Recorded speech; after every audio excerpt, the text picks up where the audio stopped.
And there's our man in the middle, our match referee, Johnny Ryan from Tipperary. I know the match officials, Diarmuid Kerwin, Alan Kelly and Johnny, all went for breakfast yesterday in the South Street Diner, fueling up for a busy day today. 3 games in such a short period of time, Seamus. You'd need your bacon and eggs. Yeah, our officials are going to be under pressure today to call everything in such a high-paced game. The ball is going to be moving so fast here. They're going to have to keep up as best they can. So the pre-match preliminaries are over and the ball is in and the game is on, and the first of the AIG Fenway Hurling Classic semi-finals is off and running. Dublin will play in the first half here at Fenway from right to left. Conditions absolutely perfect as that ball goes out of play just in front of the Red Sox dugout, and Galway an early attack, and this is Conor Whelan, one of the most exciting hurlers in the country, gets his shot away, scrambled clear by the Dublin goalkeeper Jonathan Tracy, and that will go out for the first short corner, or 65 of this Super 11s game. This one of the adaptations to hurling at home, and this has the potential for Galway to work something. Now remember, if they score from outside that 20-yard line, it's a 5-pointer. They go to Conor Whelan, lovely control, Tracy with the block, got down quickly to his left to parry that ball clear, but that's the beauty of the short corner 65, so many possibilities. It's one of the very few stoppages and set plays in this game. You can orchestrate a scoring chance right in front of the goal. Superb save from Dublin there. You're going to find it very hard to beat these goalies today.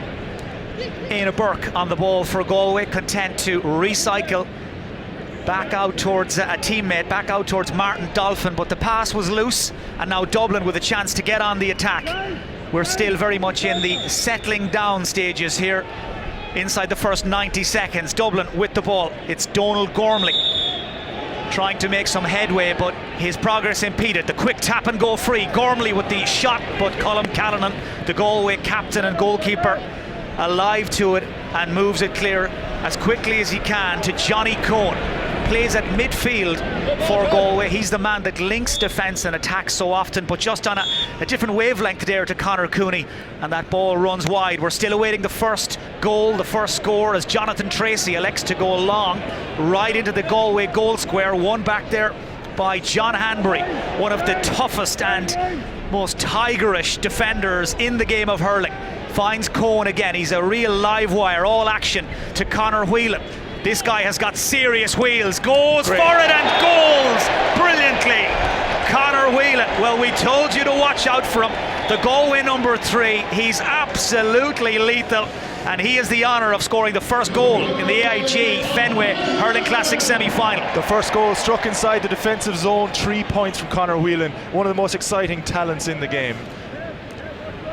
So Conor Whelan writes his name into the record books, and here he is again.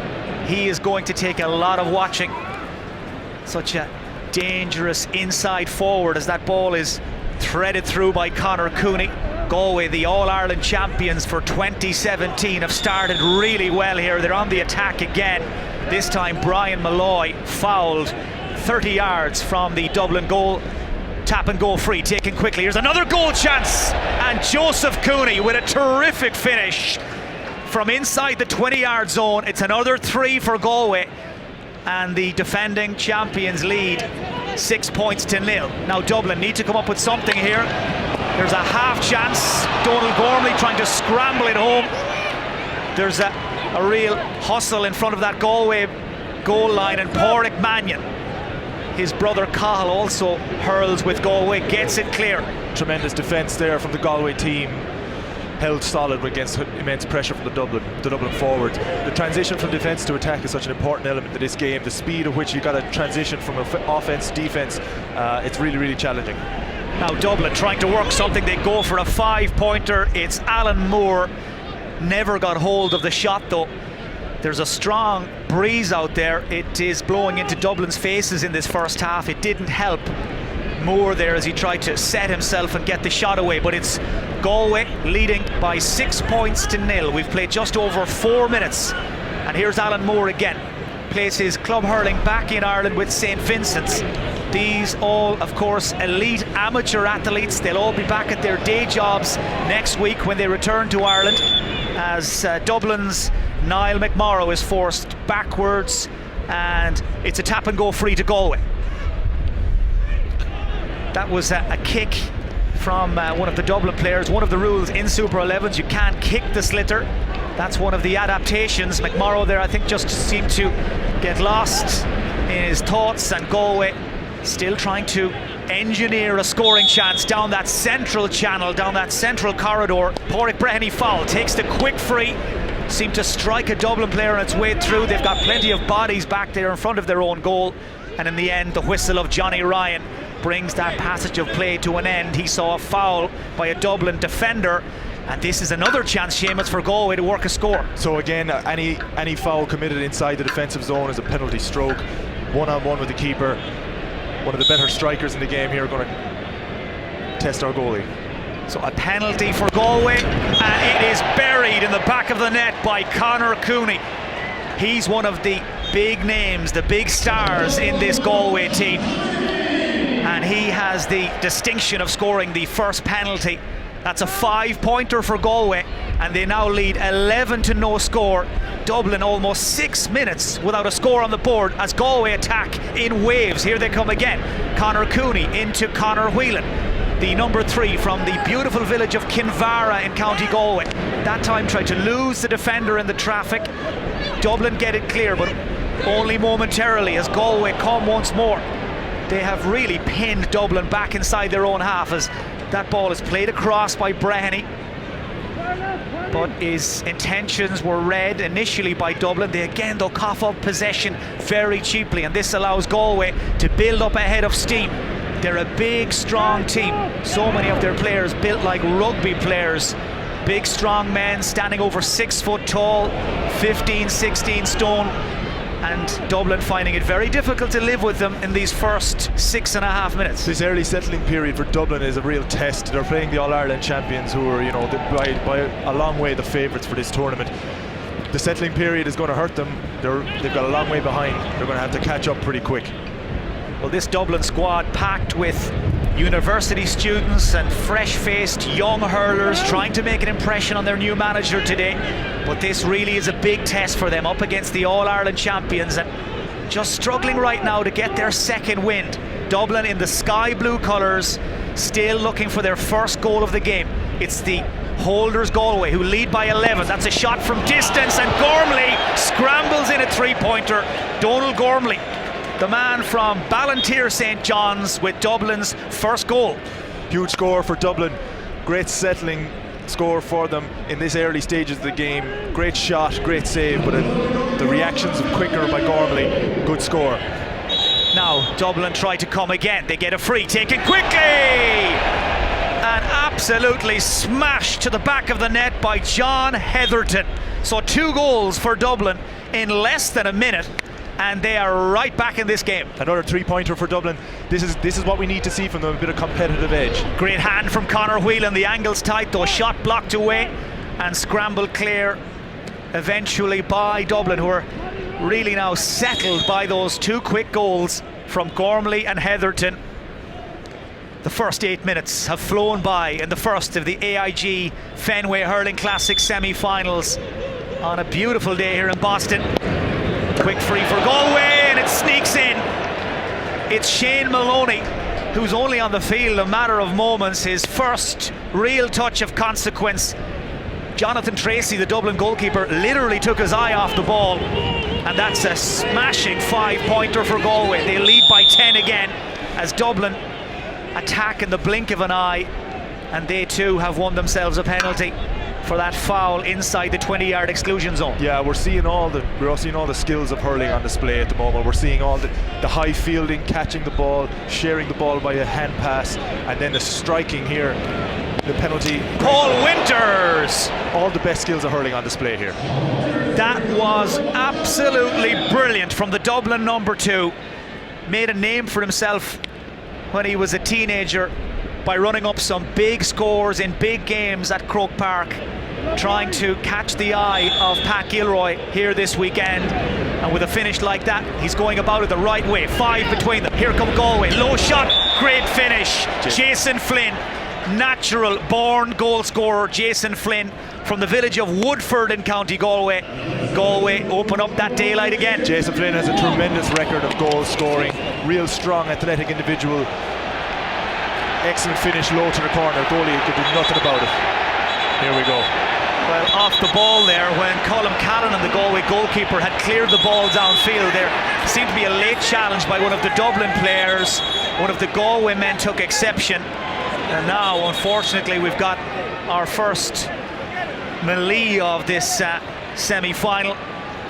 Of course, there is an intense rivalry between all of these teams, but particularly between Dublin and Galway. It goes back a matter of years, and Seamus, tempers boiling over after what, 10 minutes? We're midway through this first half. Yeah, so frustrations exist here between these two teams. They know each other extremely well, have played each other multiple times in the Leinster Championship at home. The scenes in 2015 saw the two teams face off against each other in a fight. Here we have number 5 and number 17 here get into it. They're going to face some discipline here from the referee.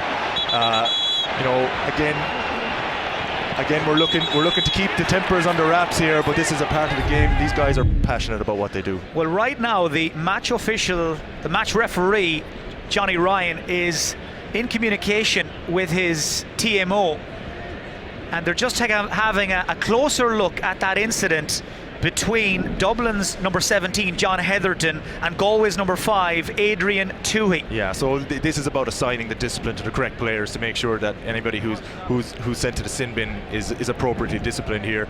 This is one of the new moderations from the traditional game, having the ability to go up to the television match official and get the correct decision.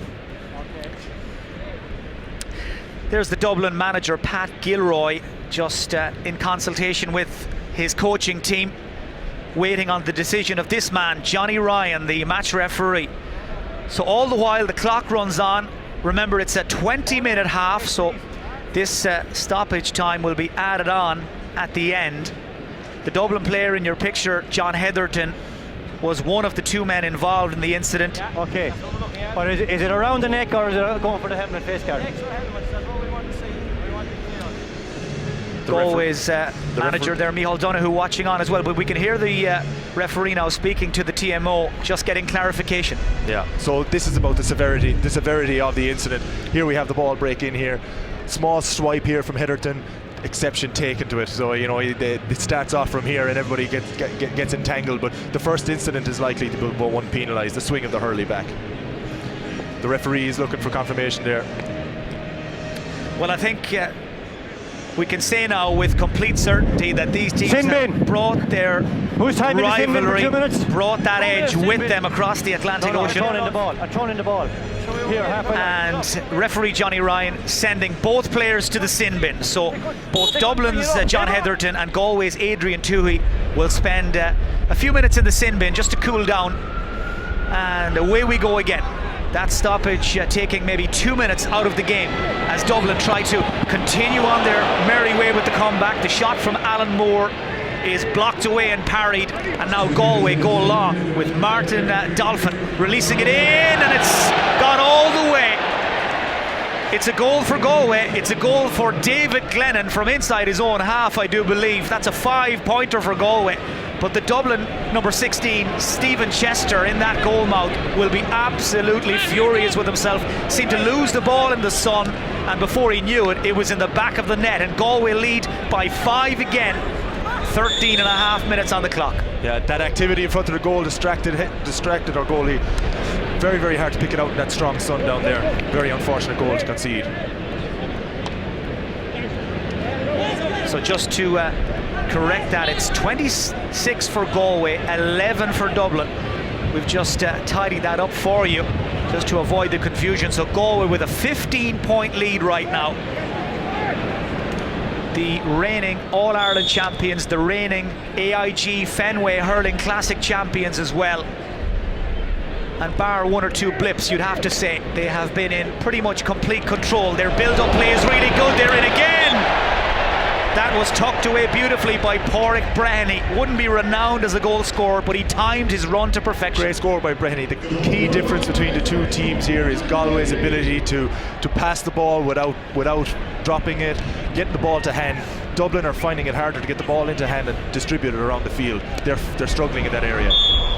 Shot fired in by Niall Mcgraw, just whistles past the post of Galway's captain Colm Callanan, who decides to pop this one up on the wind and test out that Dublin defence. In there trying to make something of it for Galway was their big number 18, Jonathan Glynn. Really is a pylon of a target man in there in the full forward line, as Galway tried their luck with a diagonal ball, looking for the run over there of David Glennon. Recycled, the shot fired in by Paul Flaherty, hit the Dublin player square on the shin there on its way through, and he will feel that. Remember, the only protection these players wearing are the helmets, no extra padding. That's right. No other protection, and that shin will sting. That's gonna hurt tomorrow morning. There's gonna be a nice bruise there. But again, these players, their jerseys, their shorts, and their socks is essentially what they're wearing today. The helmet is the only mandatory protection that they wear, and that has only been a recently introduced rule change in the GAA. So that helmet has only been mandatory for a short period of time. And just to put it into context for our viewers, Seamus, you've had the pleasure of being struck by a full force of a sliotar. It's yeah, no. As a defender, takes some getting used to. As a defender, it's a thankless position, putting yourself in front of that ball when it's travelling as fast as it is. And right on cue, the Galway goalkeeper Colm Callanan does just that to block the shot of Paul Crummy and get it clear. As Dublin try all they know to plot a way through this very well organised Galway defence. Here's a chance, flying save from Colm Callanan to get up and away and push that shot out to the left wing. It looked like it had goal written all over it, as Galway's Jonathan Glynn gets his big frame in the way there to make a block as well, but there was a late challenge. That's going to be a foul against Galway. It was a second hand pass, in fact, second consecutive hand pass, free to Dublin, and that is a brilliant goal by Danny Sutcliffe. Played his last game of hurling for Dublin here 2 years ago in this tournament, back in action, back in the county colours, and back with a bang. Danny Sutcliffe, unquestionably Dublin's star here today, an all-star hurling forward, one of the best in the country. They're delighted to see him playing at his top level today. It really has been a rip-roaring first half so far. Lovely build-up by Dublin, super finish, won't count. The linesman Diarmuid Kerwin over on that far side had spotted an infringement. Goal didn't count, real pity. Yeah, 2 hand passes consecutively not allowed. 1 hand pass has to be followed by a strike pass. Pity, because it was a great finish. Galway on the hunt for goals again, and that shot whistles wide from Cyril Donlan. But we mentioned it earlier in commentary, Seamus, this Galway team packed up full of big, strong hurlers, very hard to contain. Yeah, their physicality was one of their hallmarks when they marched to a championship earlier this year. Very physical, hugely skillful, but that's showing here today. Well, no doubt Galway may be leading here by 13 points as we head towards half-time, but their goalkeeper, Colm Callanan, is certainly earning his corn. He has made a string of really good saves, and he's going to be needed here again. Nothing he could do about that. Terrific finish. Hammered home by James Madden from Ballyboden. And once he got in there and got sight of the goal, there was only going to be one outcome. Yeah, great break onto the ball with pace there. Super finish. Just look how quick Galway can turn defence into attack again. Their transition is so slick, so impressive. This attack, though, broken up by Shane Barrett, one of Dublin's most experienced players. Here's another chance. Sutcliffe with his second, that one from inside the 20. It's a 3-pointer, but this is the guy you have to watch. Danny Sutcliffe, a real flair player. 2 goals in 2 minutes for him now, and Dublin's comeback beginning to gather up some steam. The lead back to 7. Dublin closing the gap here. They need to stay in touch with this Galway team. They don't want to let them get out of sight. That shot flies into the side netting from Galway's number 7. And a massive sigh of relief breathed by Dublin as Cooney shot there missed the target. As there's an action area just 30 yards from the Galway goal. Bodies piling in. Dublin get the benefit of the doubt. They take the quick tap and go free. Pulled on first time on the ground by Donald Gormley. But again, Colm Callanan, so alert, so alive to the danger. Gets it clear of the scoring zone. And now Dublin will reset once more. Really has been a breathless first half here at Fenway. The pace of the game, this is the hurling that we are familiar with in Ireland. Up and down the field, scores aplenty. Here's Weiland, rides the challenge, gets the shot away, but good work, really good work there by the Dublin defender to just bump him as he tried to go through and just deny him the space and time he needed. Now Galway have worked a short corner. The danger hasn't gone away for Dublin, and their defence working overtime. Yeah, this short corner, the second of the day. You can remember our first short corner resulted in a superb save from Jonathan Tracy. Let's see what they have here. Ball not controlled properly by Galway's Conor Cooney. Had to just swing at it in the end. Didn't have any power behind it, and easy for Dublin. So we are into added time now at the end of this first half. It will be at the discretion of our referee Johnny Ryan how much additional time we'll play. But with that stoppage to consult with the TMO earlier for the sin bin, we will have a couple of minutes, I'd imagine. Galway leading by 7. That's careless from Dublin. And here's a chance for Galway to hit them on the break. The man accelerating downfield was Adrian Toohey, but he is stopped in his tracks with a bone shaker of a challenge. Dublin not letting him through, and now Galway caught out of position. Chance, Callanan gets there and manages to get back just in time to save the day, to lift the sliotar before it crosses the line. And he looked like the coolest, calmest and most composed man in the place, Colm Callanan, when he got it clear. As our referee Johnny Ryan blows the half-time whistle, Galway lead by 7. Now half-time will be a very short 6 minutes with Adam Pellerin, and then we'll be right back with the second half of this contest between Dublin and Galway here at the 2017 AIG Fenway Hurling Classic.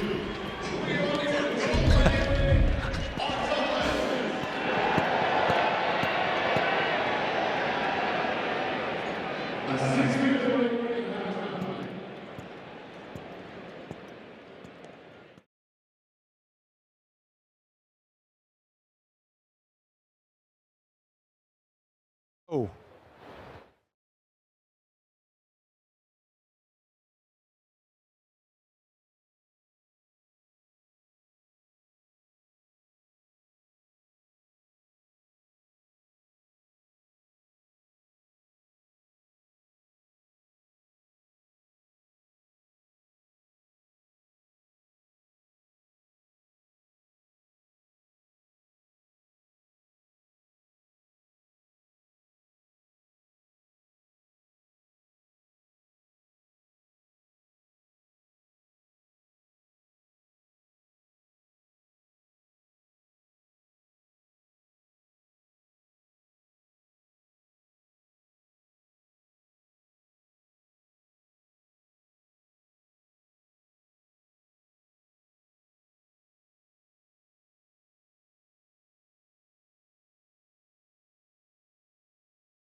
Over Dublin here at the AIG Fenway Hurling Classic and Irish Festival. Had a little bit of everything in that first half between these two teams. Galway storming out to an 11-0 lead, but Dublin firing back, scoring 7 minutes into the first half and scoring twice within a minute to get back in it. We had a melee between the two teams, and as a result, Galway has a 7-point lead at the half. We got the second half coming your way with Mike Finnerty and Seamus Hickey after this.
Andrew, welcome back to Fenway Park, home of the Boston Red Sox. This afternoon, home to the AIG Fenway Hurling Classic. This first semi-final is at the halfway mark, and it's the champions Galway who lead Dublin 29-22. Seamus Hickey, let's take a look at some of the highlights from the first half. The champion hurlers Galway got off to a great start. Weiland flashed a three-pointer to start the game off, and he's one of the best players that we have in our game. Penalty strike here from Cooney.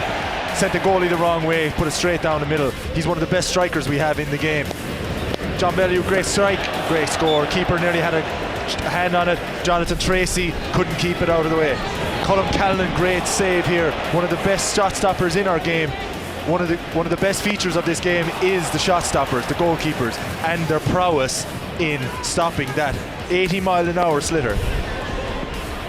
And for anybody out there in their mid-30s, Colm Callanan, the Galway goalkeeper here, is the oldest man on the field in this semi-final. Nothing he could do about that finish from the brilliantly talented Danny Sutcliffe. But Colm Callanan, at 35 years of age, as good as ever and as agile as ever. Yeah, that Galway team surrounded with stars and all-stars in our game. Danny Sutcliffe, the all-star for Dublin, scoring twice and carrying his team, closing the gap in the first half when Galway got out to that early lead. Well, there's a really special atmosphere around Fenway for this Irish cultural festival, this feast of hurling. And just a brief reminder for you of some of the key rules of the Super 11's hurling format. We've got the two 20-minute halves, 11 players on each side. The 3 points scored when the ball is struck from inside that 20-yard zone, but the 5-pointer is the one the teams are looking for. We've already seen a couple of penalties in the game, one scored, one missed, and the shot clock, 30 seconds for each team to try and work that scoring opportunity. Sin bin, we've had two in the bin already, one from Galway, John Heatherton, one from Dublin rather, John Heatherton, one from Galway, Adrian Toohey. But it's perfectly set up now for the second half of this first semi-final. The smart money would be on Galway, the All-Ireland champions, with their greater experience, so much quality. And as we mentioned earlier, Seamus, this is a very young, inexperienced Dublin squad they've brought over. A lot of rookies that their new coach is having a look at this weekend to see who he can pick out and work with in 2018. But by and large, they've held their own. Yeah, the successful development squad in Dublin has transitioned to the senior level. They're hoping to make their mark in front of their new manager. This high-paced hurling game that we're familiar with from in Ireland might be new to some of our viewers, but it's a hybrid between lacrosse and field hockey. You know, the ball moves so fast and we strike it from the hand in the air. And when it's struck like that by Jason Flynn, it is a joy to watch. First blood to Galway at the start of this second half from their big number 14, Jason Flynn, and they lead by 10 again now. The champions from Galway playing in their traditional colours. They've travelled all the way from the west of Ireland this weekend. Went through a practice session yesterday afternoon out at the Irish Cultural Centre in Canton, Dublin, as you can see there, wearing the famous sky blue. Here's Conor Whelan. There's a real buzz around the ground every time he gets on the ball. He tends to make things happen. This time he's double teamed. Two Dublin defenders got across there. Paddy Smith and Stephen O'Connor put him in a Dublin sandwich, and that chance was gone. Now the man on the ball here is Donal Burke. He was one of the real finds for Dublin in the 2017 championship, still learning his trade at this level, and he was just swallowed up there by the Galway number 2, Porrik Mannion, who just tracked the run, shut him down and just denied him any sort of space as Colm Callanan drills it long. Very few opportunities to catch your breath in this game, Mike. So many plays transition from one end of the ground to the other in such a short space of time. These like line balls and goalie strikes are the only real opportunity we have to get a breather here. That was a loose pass though by Galway. Certainly you get the sense at the start of this second half that after both teams came out of the traps like greyhounds back at the beginning of the first half, they've started now to settle into a more sustainable rhythm. Remember, the winners here are out again at 3 o'clock in the final. So they'll have to conserve some energy. It's a long day. This is the first of our 3-game schedule today, the first semi-final. Final to be played after the Clare or Tipperary game following this. Should be hugely competitive, but we're getting treated to some superb hurling here in the first game. What about that cheeky little flick there a moment ago as well? Everything happening at such speed, but the hand-eye coordination of these guys is as good as you will get. We're watching some of the best and brightest hurlers in Ireland in action as that ball is sprayed into the corner, looking for the run of Conor Cooney. Usually does his best work much closer to goal though, and he lets that one run as a lost cause. Galway 12 points to the good. We're in the early stages of this second half. If you think this is fast, this is lively, just wait till you see Clare and Tipperary, the Munster rivals, meeting in the second semi-final. Here's Jason Flynn trying to take his man on the outside. He's got a really good understanding with Weiland, tried to link up with him inside. Weiland is the out-and-out target man. Penalty. He's the predator, and that was a kick by a Dublin player. He kicked the ball. You can't do that. Penalty to Galway. Yeah, any foul committed inside the defensive zone is punished severely with this penalty strike. So an opportunity for a 5-pointer here for Conor Cooney. He has got a ferocious belt of the sliotar, Conor Cooney. So much power about to be put behind this ball. The man standing in the gap watches it fly over the bar. Stephen Chester, a relieved man, he went one way, Sliotar went the other. No score though, too high. It remains a 12-point lead. We're lucky to have these safety nets here at Fenway Park. That Sliotar was heading straight into the crowd at high pace. Such a fast-moving object. I wouldn't like to get hit by it myself.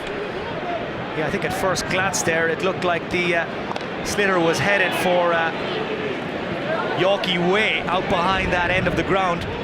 Stephen Chester, the Dublin keeper, standing on the pitcher's mound as he faces this shot from the Galway number 11. That's Davy Glennon, but the shot, luckily for Dublin, was blocked. That took the power out of it. and Dublin can scramble it clear. Dublin having real trouble connecting their defence to their offence here. They're not working the ball up the field as well as Galway, and they really don't want this 12-point gap that we have at the moment to stretch any further. They'll find it really hard to close the gap against such a good team. Ball breaks kindly for Flynn. Oh, he read it so well, just couldn't knock it inside that post for another goal. He really is, though, an all-action forward for Galway, Jason Flynn. Just up on his toes all the time, waiting for that half chance. That's a very, very big delivery in on top of the Galway goal, but gathered back there spectacularly by Porrik Mannion, another of these all-stars in action for the All-Ireland champions, as Stephen Chester leaves his goal, the Dublin number 16. Little casual with the clearance though, falls to Flynn, who goes for it. That's super from Jason Flynn. In from Flynn, and Galway lead by 17, and that is the best 5-pointer we've seen in the first semi-final. 27-yard strike from distance. There was no chance for the goalkeeper there. Flynn wound up and unleashed a ferocious shot. At the other end, Dublin with an instant response. Donald Burke with a 3-pointer just to keep them in the game. Crowd still buzzing from Flynn's finish at the other end. Really good work by Burke though, his first goal. That first score for Dublin in the second half was really badly needed. They've been without a score since half time. They needed to get on the board. Hopefully that will settle their nerves. We're 6 minutes into the second period, and Stephen Chester stands and delivers for Dublin. We've reached that point now in the second half where you just get the sense if Galway can tack on another few goals here, they could pull away. Their superior strength and conditioning will surely count, as that's a heavy collision between John Heatherton and his Galway opponent. Again, everybody getting a little too close for comfort, but the tap and go free means that that is nipped in the bud fairly quickly. Here's a chance for Paul Winters. Flying save by Callanan again, and a second one. A reflex save from Callanan to deny Dublin not once but twice. We've been singing his praises quite a bit in the first of these AIG Fenway Hurling Classic semi-finals. Easy to see why. He has been in incredible form. First penalty of the game coming up here. But look at this save. Look at this save from Colm Callanan. What a terrific full stretch save. That sliotar was moving so fast inside the defensive zone, but can he stop this penalty? First penalty of the second half from Heatherton. Leaves it sitting in that postage stamp corner. High, straight and true. That is a fantastic finish from John Heatherton. There was just no saving that. No chance. And as good as Colm Callanan has been today, one of the star players in the field, that was some finish from Heatherton. Now we've got a game in our hands again. Dublin just won't go away, and that's a very ambitious, cheeky effort from Alan Moore, which just goes too high, just flew over the bar. Callanan, I'm sure he'll tell you he had it covered. Yeah, the unique thing about our games, our Irish games, is the flowing nature of them. There's no stoppages. There's going to be successful periods for Dublin and Galway, and you have to maximise your momentum. Momentum's a huge word in our games. Well, no doubt all the teams tucked up in bed nice and early last night. They needed their 8 hours, or at least. This is going to be an energy-sapping afternoon, as burrowing in along that end line goes Paul Winters. He just wouldn't take no for an answer, and he has won himself a penalty for Dublin. The door slammed firmly shut in his face there. Another 5-pointer opportunity here for Dublin. They're really coming back into it. Look at him drive into the defenders here, not taking no for an answer. That foul collision there with his legs, really taking the punishment for the team. Winters fouled, Winters with the penalty, and that man, Colm Callanan, who was almost single-handedly stealing the headlines in this semi-final, makes the save. And you shouldn't underestimate just how impressive that was. Seamus again, hit from 20 yards at such pace. He might have to do it again. This time he gets a little bit of help, but the follow-up is batted home by Emmett McKenna for the 3-pointer for Dublin. If at first they didn't succeed and all that, they stuck at it, they get their goal, and just 6 points between the teams again. This young, inexperienced Dublin team just sticking doggedly to their task and taking the game to Galway. Just look at this man go, Fergal Whiteley, one of the new kids on the block. In he goes again, taken down, and that is a cut and dried penalty for Dublin. Whiteley buzzing around the attack, beat one defender. The second man said, "Thou shalt not pass." And yeah, you could see the hurley from the defender coming across him. took the punishment. Again, another penalty for Dublin. They're making the opportunities that they weren't making earlier in this game. They're pulling themselves slowly back into it and closing that gap.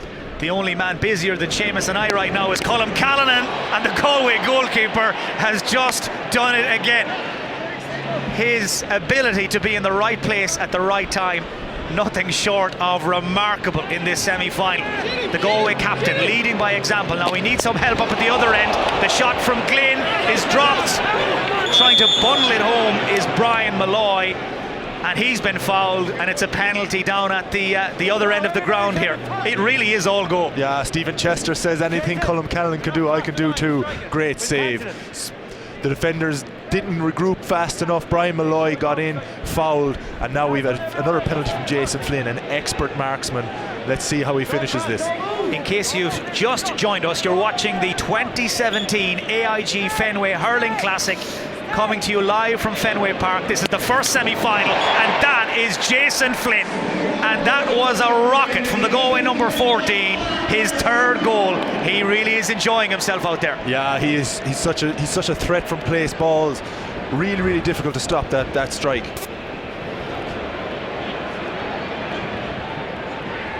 Here's Flynn again, coming down along the right under pressure from a couple of defenders.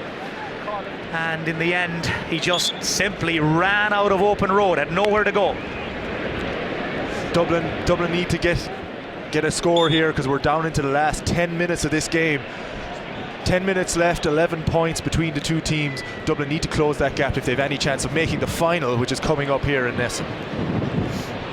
That was good tracking, good recovery work by Tom Connolly, his older brother Diarmuid Connolly, one of Ireland's best known Gaelic footballers. Tom trying to make a name for himself with the Dublin hurling team, and here he is again, involved in that move twice, looking to link up with John Heatherton, but back there to tidy up for Galway is Porrik Mannion. He's one of the neatest and tidiest defenders in the game. They'll tell you he could hurl in a phone booth.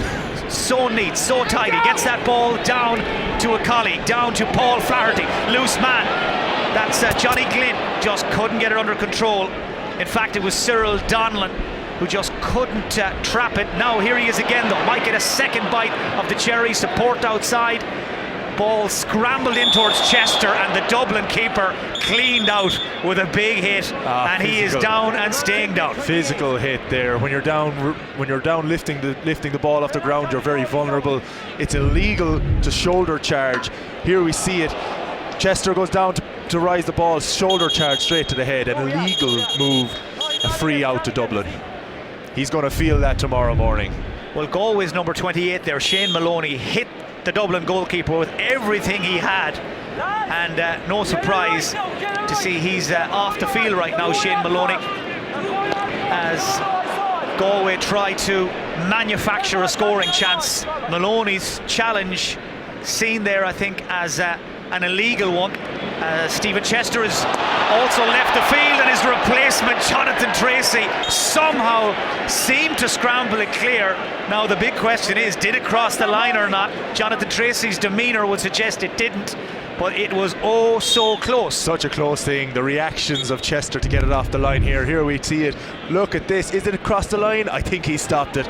I think he stopped it just before it got across the line. Jonathan Tracy in goal for Dublin there. Jonathan Tracy from Na Fianna coming to Dublin's rescue, but they trail by 11. We've got less than 7 minutes to go. Good take, fine catch, laid off to the overlapping Conor Cooney as two big men collide. Galway's Jonathan Glynn and Dublin's number 18, Darren Kelly. The two 18s just hopping off each other. A few sparks as that ball was moved downfield. Here's Danny Sutcliffe. He's the man that so many Dublin supporters have come to see him play. He's back in the county colours after a 2-year break, but just no way through on that occasion. His avenue of attack closed down as Cyril Donlan uses his power to make some space for himself. Galway trying to work a short pass, but it breaks down that move, and now there's space for Dublin to exploit, but the referee blows the whistle. Technical foul, possession back to Galway. That's right. Opportunity there for Dublin to attack there with a foot to the ball, illegally contacting the ball. You can't do that. Possession with Galway now, and here they come on the attack again. So it's the reigning All-Ireland hurling champions Galway in the maroon colours, leading by 11 points as we head in towards the final 5 minutes of this second half. This the first of the semi-finals. Coming up shortly, Clare against Tipperary. Right now, both of those squads warming up over there in front of the Green Monster. Will it be Galway or will it be Dublin that will book that first ticket to the final?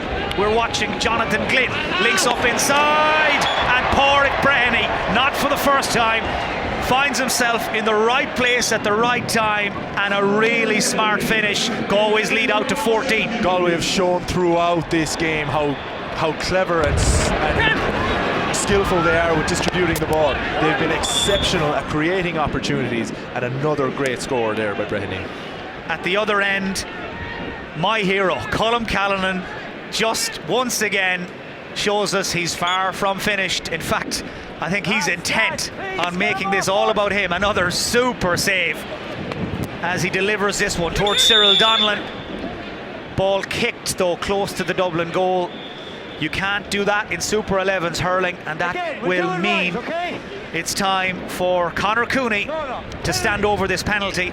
And Pat Gilroy in your picture there, along with Anthony Cunningham, his right-hand man, looking slightly worried now, the Dublin coach. Time running out for his team. A little over 4 minutes to go. They trail by 14. And Conor Cooney has a chance to push Galway even further clear. Another sublime finish. Went Jason right Flynn down the middle, and that's 3 goals for Cooney. Jason Flynn, Conor Cooney, both specialists from the dead ball. They have been tremendous today. Now Dublin, what can they come up with? The answer, a 3-pointer from Cian O'Sullivan. An instant response. It just, in theory at least, keeps this semi-final alive, but time running out now for Dublin. The clock is very much against them. They need to come up with 2 or 3 5-pointers very quickly, but against this well-organised, well-oiled Galway defence, easier said than done. But Dublin do have the ball right now. That's half the battle, but they're right back in their own half of the field as they try to go long. It was a hopeful ball more than anything, and Porrik Mannion gets there for Galway, unable to hang on to it though. The clash of the ash in the middle of the field, and one hurley smashed to smithereens. It's Galway's Paul Flaherty who'll lead another hurley as the play continues in the background. Yeah, one of the standout features of the game is our ash hurleys. It's slightly emotional for a player to break a hurley, but that's what fierce collision in the middle of the field. Lovely hurling by Galway. Porrik Mannion, well, he is really filling his boots in this first semi-final. But just like they've done so often, Dublin come right back downfield and score a goal of their own. This latest one coming from the hurley of their number 4, and it just glosses the scoreline a little. 16 seems an awfully long way back for Dublin. A 16-point deficit now they're trying to close. Danny Sutcliffe really doing great stuff from Dublin. A superb catch out of the air there. His high fielding is one of the staples of his game. His ability to reach up and catch a ball high in the air, one of his best attributes. There's Micheál Donoghue, the Galway manager. What a first year he had, or what a 2017 he had. Galway with a clean sweep of all the big trophies back in Ireland. League champions, Leinster champions, and most importantly of all Ireland champions for the first time since 1988. And right now it looks like they're nearly there, home and hosed, to win the first of the AIG Fenway Hurling Classic semi-finals. Micheál Donoghue watching on as Dublin have a penalty. Man who takes it and goes low is the 17, John Heatherton. But I think in the act of lifting that ball, he crossed in over the 20-yard line, and that's a technical foul. Yeah, can't cross the line when you're taking a penalty shot. You got to stay outside that 20-yard defensive zone. Here we have another transition for Galway. Dublin are struggling to match their tempo, their pace, and their skill. This Galway team is seasoned and experienced in hurling terms at home. They have brought all their experience here to Fenway Park as part of this Fenway Hurling Classic. Well, they really have taken to Super 11s very quickly, Galway. Winners here back in 2015. Such an abundance of naturally skilled hurlers. They can turn their hands to pretty much anything. And right now they're containing Dublin, just keeping them at arm's length, trying to run down the clock. 40 seconds to go in the second half, and we will have Galway in the final with Clare or Tipperary coming up in the second semi-final very shortly. Now Dublin though, they will keep going, keep playing. Fergal Whiteley on the run, shot smothered, and that just takes the sting out of it, and Galway will come hunting for a few more three-pointers or maybe a 5 before all is said and done. Weiland links up with Flynn. They are the dynamic duo in that Galway attack. Flynn though just seemed to lose his way there, managed to sort it all out in the end. Weiland wants to go it alone, breaks kindly. It's pinging around in front of that Dublin goal. It was just bouncing around, waiting for somebody to finish it. Éanna Burke did everything but score, and somehow Dublin's goal survives intact. A great roar from the crowd here in Fenway Park, who appreciate the effort of this Dublin team. The defenders refuse to give up despite the margin and despite the late hour in the game. Galway with a short corner. Weiland, right down the barrel of the gun, right down the throat of Jonathan Tracy. And credit where credit's due, he didn't even blink. The Dublin goalkeeper makes the save, but it's all in vain. Galway have won the first of the 2017 AIG Hurling Classic semi-finals. Now in between these two semi-finals we'll have a short intermission show with Adam Pellerin, and then we'll bring you our second semi-final between Clare and Tipperary. You're watching the 2017 AIG Fenway Hurling Classic. Okay. We're through the first.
Joining me now is Galway captain Colm Callanan and the goalie for the Galway team, coming up with a big victory. Congratulations. What was the key to victory?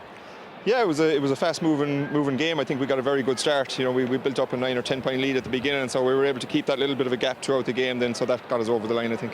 Talk about the experience playing at Fenway Park and Super 11s too. Yeah, it's unbelievable. I was here in 2005 watching baseball. I never thought for a second that I'd get the opportunity to play here. I did 2 years ago, and it was brilliant. And to think we're back here again and getting a second go at doing that it's brilliant. It's an iconic stadium, and you look around, everybody's in good festive atmosphere around. So it's great to be here. 35 years old, you're the oldest guy out here. You look pretty spry though for your old age. Thanks, I don't know about that.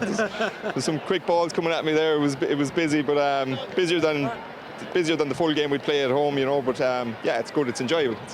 And you won in 2015. You have either Tipperary or Clare in the final. Yeah. You know, talk about these two teams quickly and what you need to do to win. Two very good teams out here. Okay, two Munster teams. So we'll have a quick look at those guys and see what they're like, and we'll have another game in fairly soon. So enjoy that one. All right, Colin, congratulations. No problem. Thank you. All right, so Galway with a winner in semi-final number 1. Semi-final number 2 will feature Tipperary and Clare here at the AIG Fenway Hurling Classic at Fenway Park. We'll have a preview after the break.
Classic and Irish Festival, semi-final number 1 in the books between Galway and Dublin. Galway with a win. Now Tipperary and Clare warming up, getting ready for our second semi-final matchup.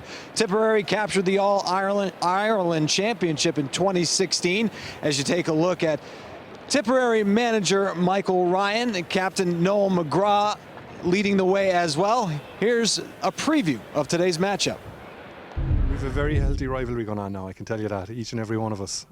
We play to win, and we'll all be the same when it starts tomorrow. And look, you know, the greatest of our games will be played at home, but we don't want to give up anything here. You know, bragging rights are bragging rights. They're a team that we've played at home over the last few years in the league and in championship, and a very, very skillful team, and that'll be very, very fast moving the ball, and we'll have to be ready for that, and hopefully we'll be able to put on as good a show and get the result when it comes to it. On the other side, Clare getting a workout at Boston College a couple of days ago. For more on their team, here's Captain Patrick O'Connor. In our case, we're playing Tipperary in the semi-final, and as just so happened, they knocked us out of the championship this year. So I wouldn't say there's any scores to settle, but there's a massive rivalry between teams, because in hurling there's probably somewhere in the region of 10 teams, and they're all kind of very close to one level, so it kind of breeds a lot of rivalries, and you know, everyone is convinced that they can beat the other team on any given day, so you know, it breeds a really good championship and a really, really competitive championship. Galway with a victory over Dublin in semi-final number 1. Semi-final number 2, Tipperary and Clare. Mike Finnerty and Seamus Hickey will be on the call after the break.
And you're welcome back to Fenway Park ahead of the second of the AIG Fenway Hurling Classic semi-finals. The Warriors of Tipperary and Clare ready to go.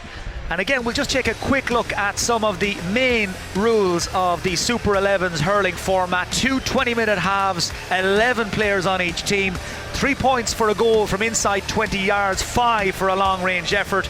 A penalty will be awarded by the referee if there is a foul committed inside the 20-yard exclusion zone. 30-second shot clock. That runs down to 20 seconds for the last 2 minutes of each period, and a player will be sent to the sin bin for 2 minutes or dismissed from the game with no substitution if he steps over that line, in the opinion of our referee. There's the Tipperary manager, Michael Ryan. former All-Ireland winner as a player with his native Tipperary and led them to All-Ireland Championship glory in 2016 up against Jerry O'Connor, one of the Clare joint managers, along with Donal Maloney, as the second of our semi-finals is off and running. And it is Clare playing in those famous yellow and blue jerseys, predominantly yellow with a little bit of blue. They're playing from right to left in the first half here against the Tip men in the blue and gold. Munster rivals, near neighbours, and we are in for a cracking game with so much talent out there on the field, so many proven championship winners. Clare, who won the All-Ireland Championship themselves back in 2013 against the 2016 champions Tipperary. Here's an early chance for Tip, trying to get in around the back, but out to make the save for Clare and get it clear was their goalkeeper, and they will try and build from the back. The men known as the Banner County back in Ireland, as the wind whips up all around Fenway. Remember, Galway have already beaten Dublin. They're through to the final. We're in for a real treat here today. Two neighbouring teams who know each other intimately. This game of hurling, they've played each other multiple times over the course of the championship in Ireland. We're going to see them today lock horns, and we see as a Clare man comes out with a defence, the skill level that they're going to display this evening. Is it going to be on the level of Galway that we saw in the first game? Huge excitement here. Certainly Fenway has been really busy. 3 college football games here in 7 days, including big win for Boston College over Yukon last night, and today 3 hurling games. Great work done by the head groundskeeper Dave Mellor and his team. They've got the surface in great condition. Galway certainly enjoyed themselves out there in the first semi-final. Tipperary and Clare trying to do likewise. And there's our first goal, as Tip cut the Clare defence wide open, and in for the first 3-pointer. It's the Tip 21, Conor Kenney. He's one of the rookies in the Tipperary squad. He's one of the players Michael Ryan wants to take a good long look at this weekend, and I think that just might have caught the manager's eye. What a great start to this game. What a finish. Roof of the net stuff. Absolutely buried the ball. Great start, Conor Kenney. And an instant response down at the other end. Clare's number 12, Peter Duggan, getting on the end of the move with a 5-pointer.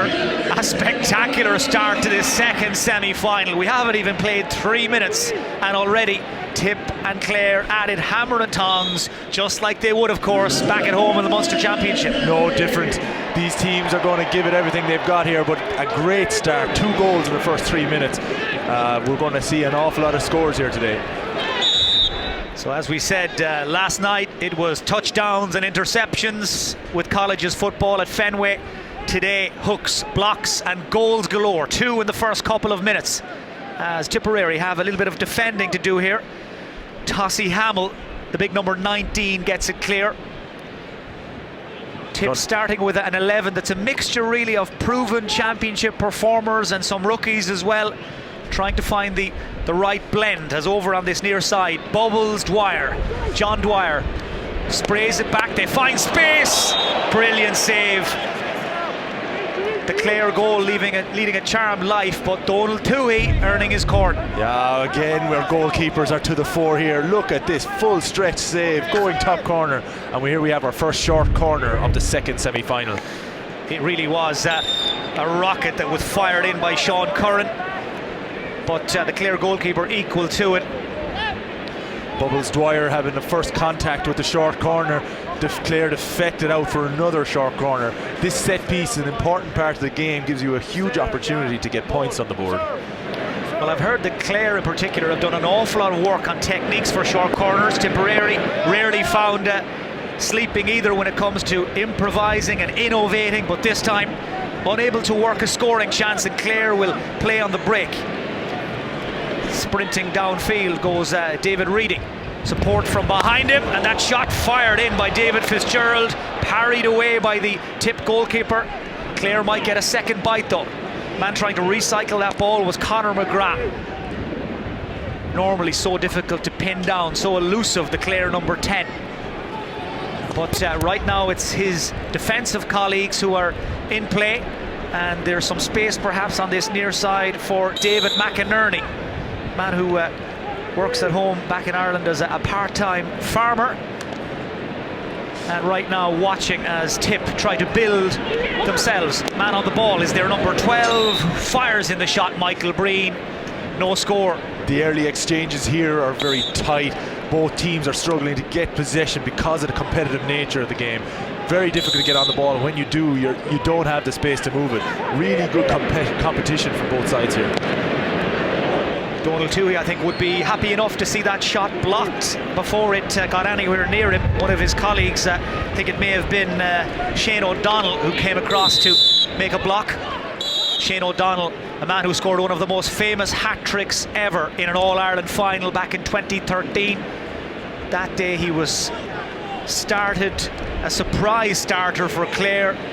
Whole country back at home knew his name by the time the game was over. He is an All-Ireland medal winner, and he was up there with the play on that occasion as well, but Tip's defence just converge en masse to break up that attack. It's been a cagey start so far. That's a really good tackle by McInerney. Both sides giving it everything here.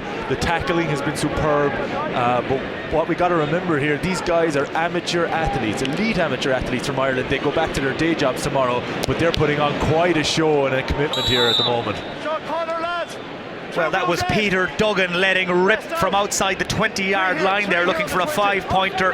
Ball ricocheting though off the body of Tossie Hamill and out for a short corner, a 65 for Clare. That number 14 for Clare in your picture is David Reedy, a man who has represented Ireland in clay pigeon shooting, would you believe? Not a bad hurler either. Takes the short corner, tucked away by Conor Mcgraw, won't count. Our referee Alan Kelly from County Galway had blown his whistle for an infringement, doesn't count. Still Clare leading 5-3, 7 minutes gone in the second of the 2017 AIG Fenway Hurling Classic semi-finals, as Tipperary tried to attack down along that left wing. Right now though, they're a long way from the Clare goal. That changes fairly quickly. Beautifully done. The turn, the finish, the 3-pointer for Tipperary. Take a bow, Conor Kenney. That was beautifully done. What a start from the young man. The new guy into the panel. Look at the defender all over him as he turns and strikes it one-handed to the net. What a finish, Mark Kenney. Well, watching an artist at work there, Conor Kenney, that certainly will have caught the eye of Michael Ryan. Conor Kenney, another young player trying to make a name for himself. And what about that? It may have been around about the 20-yard line. It's a terrific finish from Sean Curran.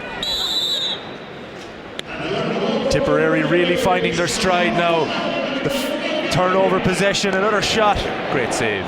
Well, Donny Toohey's goal is being peppered by Tipperary. That goal a moment ago was a 3-pointer from Curran. It was very close to being a 5, but Donny Toohey is really busier than he would like in these first 8 minutes. His defence is being cut to shreds in front of him. And right now, Tipperary, the 2016 All-Ireland champions, leading here by 4 points. Clare on the attack. That's a foul. Quick tap and go free. Clare want to get on with it. That ends up as being a fresh air shot, but finished by Conor Mcgraw.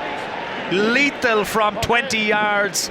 3-pointer for Clare. We've got a 1-point game, and this semi-final is coming to the boil quite nicely. Yeah, it's so close, and because of the familiarity of these two teams, the neighbouring teams, you see that they're so familiar with each other. They know what they're going to do. Great finishing, great saves, great shooting.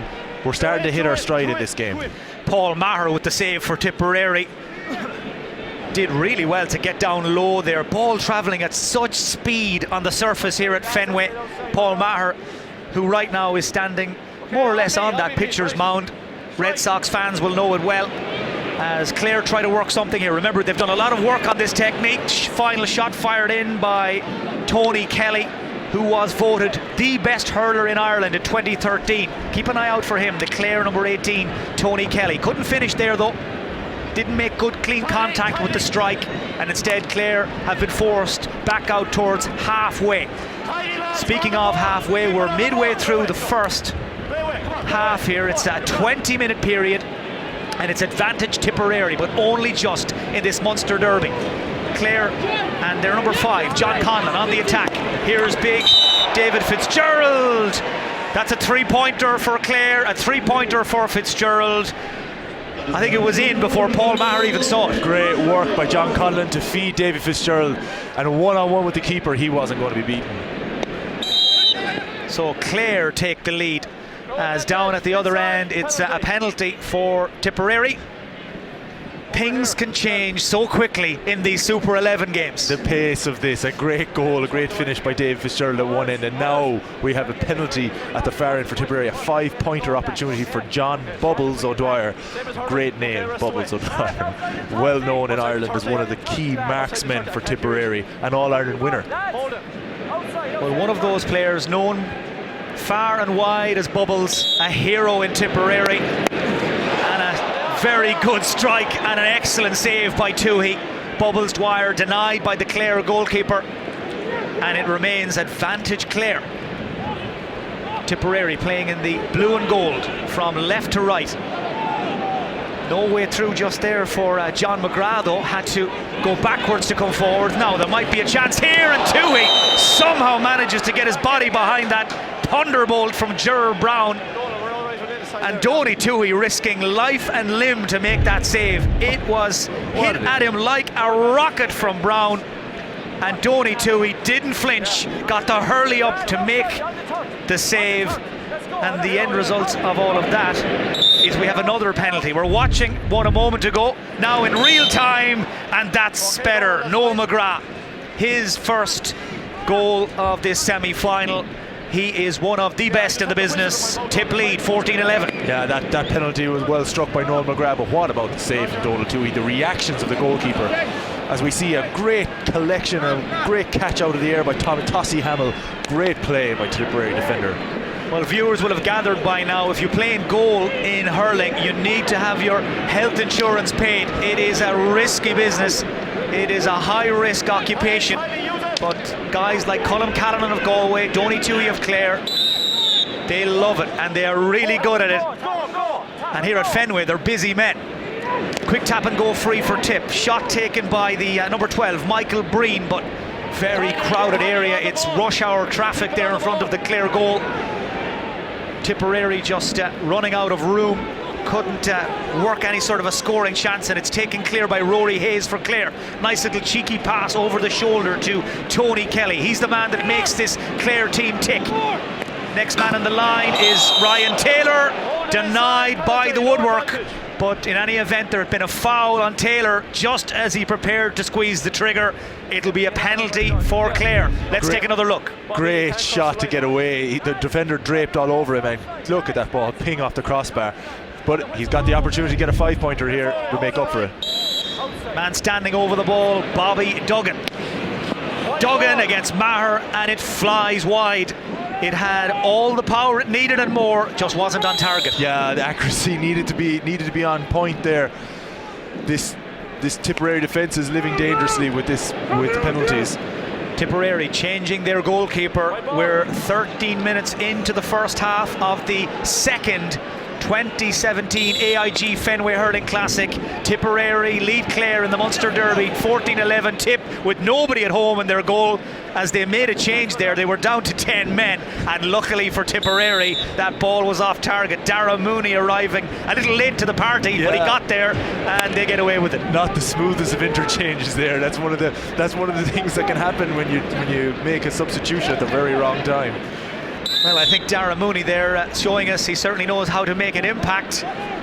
Arriving fashionably late, shall we say, to this semi-final, but all's well that ends well. Now Clare with a tap and go free here. Man on the ball is Dara Corrie. Keeps it simple, keeps it short. Podge Collins, also a very good footballer, pulled out a really good save there, did the Tip goalkeeper Dara Mooney. But he could do absolutely nothing about that, and it's that man, Tony Kelly. Watch out for him. He is one of the real stars of hurling, and that was some goal. Oh, what a great score to tie up the game. Tony Kelly stepped inside the defender and finished with a great strike to the net. Dara Mooney made a great save just before that. Couldn't stop Tony Kelly a second time. Well, Kelly, as admirers of him will tell you, he just does everything that split second faster than most of those around him. You could see him there in full flight. So we are level in this second semi-final. No separating these two monster rivals, Tipperary and Clare, right now locked together, 14 each, with 5 minutes to go in the first half here at Fenway in the 2017 AIG Fenway Hurling Classic semi-final. Galway waiting in the wings to play the winners here in the final, a final which begins, by the way, at 3 o'clock. Quick tap and go free for Clare. Chance, and it is buried in the back of the net by Dara Corrie. Referee has pulled it back though. The goal won't count. Clare will have a penalty. Dara Corrie, I think, thought he had done the hard part. He'd got his goal, not to be. No, but the defender committed the infraction inside the defensive zone. So instead of a 3-pointer, the opportunity for a 5-pointer is on here. There could be a reward here for Corrie. So Bobby Duggan with the penalty for Clare. This for 5 points. Not if Dara Mooney has anything to do with it. The tip keeper again got his body behind it to make the block and just spoons it clear, gets it out of the danger area, gets it away from that scoring zone as a ruck develops over there in front of the Clare replacements over on the far side of the field. Referee Alan Kelly steps in. Nobody prepared to budge there, nobody prepared to take a step back. In hurling, when the ball is caught under feet and there's no movement in the ball, the referee is likely to take it up and throw it in between two players. It's dangerous when there's so many hurleys around a small ball, so you got to think of the player's safety there. Certainly that hurley is a serious piece of work, and right now both teams finding it hard to get space, trying to get time. So many bodies in that middle third, so congested. Now the ball pops clear, picked up initially by the Clare number 5, that's John Connolly, man who won an All-Ireland medal back in 2013. Tipperary trying to set their defence, and the man who was waiting there was Bubbles Dwyer. Pounced to get the flick away, but there'd been a foul. It was a nice piece of skill by Noel Mcgraw to get it clear. Clare with the chance, fired in by Peter Duggan. Too high, it was rising all the time. And it's still all square, deadlock. Clare 14, Tip 14. Less than 3 minutes to go in the first half, and it is really developing, Seamus, into an arm wrestle. Huge difference between this second semi-final and the first semi-final that we saw previously. These two teams are caught in close quarters, allowing very little space. They're well drilled, well versed, and the defending is of top class. Well, on paper, on form, Tipperary would be the favourites to win here, but Clare are never beaten, particularly in these local derbies. Some confusion here. The Tipperary defender interfered with a penalty stroke. You can't take the ball away from the Clare man like that. So because of that, a resulting penalty and an opportunity for 5 points. Great score. And that opportunity grabbed with both hands by big Peter Duggan. For a big man, he is a really good striker of a ball. He's got his own style, he's got his own technique, and it works for him. Yeah, the consequence now for that Tipperary defender has been sent to the sin bin. Tipperary 1 man short for the next 2 minutes. But that doesn't matter one iota to John Mcgraw. He has made a name for himself back in Ireland for scoring goals in big games when Tipperary need them, and he did that in style. That's a 3-pointer for Tip. Clare lead by 2. We're now within touching distance of half-time in the second of the 2017 AIG Fenway Hurling Classic semi-finals, and it is all to play for. Chance for Clare, chance for Dara Corrie, batted away by the goalkeeper Dara Mooney for Tipperary, and he manages to push it out over the touchline on the far side and away from danger. Mooney's exerting his influence in this game. A number of superb saves from him in the last series. Clare could be much further ahead if it wasn't for the Tipperary goalkeeper. Fresh legs of Cian Darcy into the Tipperary forward line, but he'd have needed a motorbike to get there and keep that in play. Too much pace on it. Clare get the game moving again quickly. Man on the ball there, perhaps with a little too much time, was David Reading. Tipperary have got 9 men behind the ball as they try to block up all those channels, try to keep Clare at bay. What a goal! It was almost as if the Clare man, Ian Galvin, used all those bodies to buy himself some time. He let the shot off before Dara Mooney could set, and it flew home for a spectacular 5-pointer. Yeah, great patient. Ian Galvin. Great patient build up by Clare in the last instance. But look at Tipperary, great save. Donald Toohey. Excellent. Look at that. Again, we're going from end to end without any break. We're close to half-time. Short corner for Tipperary. This could be one of the final actions of the first half. Well, we hope you're enjoying this as much as we are, as much as the big crowd here at Fenway are. Short corner taken by Tip, but Noel Mcgraw never got hold of it. And it's heading towards the break. Clare by 7. Half-time in the second of the AIG Fenway Hurling Classic semi-finals. It'll be a short half-time, a short 6 minutes with Adam Pellerin, and then we'll be right back with the second half of this Munster derby between Clare and Tipperary. You're watching the 2017 AIG Fenway Hurling Classic.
Welcome back to the AIG Fenway Hurling Classic. I'm Adam Pellerin. Clare with a 24-19 lead over Tipperary going into the break. This one coming as advertised, a grudge match between these two teams. We've seen some great shots and some great saves, particularly from Donald Toohey from Clare, who made some outstanding saves. Ian Galvin giving Clare a 5-point lead going into the break. Again, the winner takes on Galway in the final later today, but coming up after the break, Mike Finnerty has the call alongside Seamus Hickey as we continue the AIG Fenway Hurling Classic.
And you're welcome back to Fenway Park today, home for hurling, home for the second of the 2017 AIG Fenway Hurling Classic semi-finals. Clare and Tipperary and Seamus Hickey, they have served up some first half. Yeah, like we said in the first half, an arm wrestle. These two teams so tight. Tipperary started off the brighter of the two teams with Kenney flashing the ball to the roof of the net. A new member of this Tipperary team took no time to settle. Again, a second goal from Kenney in traffic, collects the ball, turns one hand and shoots. Real test for that Clare defence to keep him under wraps in the second half. Again, another fine finish from one of the Mcgraw brothers, Noel Mcgraw. Great finish from him in the first half. Clare then came into their own, struck a great goal from David Fitzgerald. Dave Fitzgerald put them on their board for the first time and they took off from there. Extended the lead through the first half, and despite some heroics from Dara Mooney in the Tipperary goal and the saves that he made, Clare managed to push away and extend their lead to 7 points. The final goal of the first half, the Clare goal, super run from Ian Galvin. Ian Galvin, the man with the finish between so many bodies. Great stuff from him. Well, you're watching the fastest field sport in the world. Super 11s has just accelerated a little bit more. 20 minutes in each half. Each team with 11 players on the field. 3 points for a close range goal, 5 points for a goal struck from 20 yards or more. Penalties will be awarded by the referee for any fouls committed inside that 20-yard zone. The 30-second shot clock is the enemy of both teams, of course, and the sin bin has been called into use once or twice already this afternoon, but by and large it's been good, clean fun. It has been fast and furious, and Michael Ryan, the Tipperary coach, looking a fairly relaxed man right now. His team 7 points behind against these men, the men of Clare. 7 points, such a small gap in this Super 11s hurling game. The two three-pointers will get them right back into it, or even a big score from outside the defensive zone, a 5-pointer, will pull them right back in touch with this Clare team. Michael Ryan has reason to believe his team are still in this game. So our referee Alan Kelly gets the second half underway. Clare leading, playing in the yellow jerseys with the blue band from left to right. Their goal under siege right from the throw in here. Sean Curran it was with the final shot for Tipperary, off target. 20 minutes standing between one of these teams and a place in the 2017 AIG Fenway Hurling Classic final. Will it be Clare? Will it be Tipperary? All will be revealed very shortly. Galway already through. That final coming up live from Fenway here at 3 o'clock. Clare now trying to consolidate their position, build on their advantage. Out on this right wing, it's Cathal Malone. Spreads it across towards Peter Duggan, but ball doesn't stick in there on that forward line. Tipperary managed to get away with it, and it's cleared downfield by Patrick Bonner-Marr. Different game completely this second semi-final, a much more tight, tense and tactical affair. First game between Galway and Dublin, they just went at it, they had a go, they cut loose.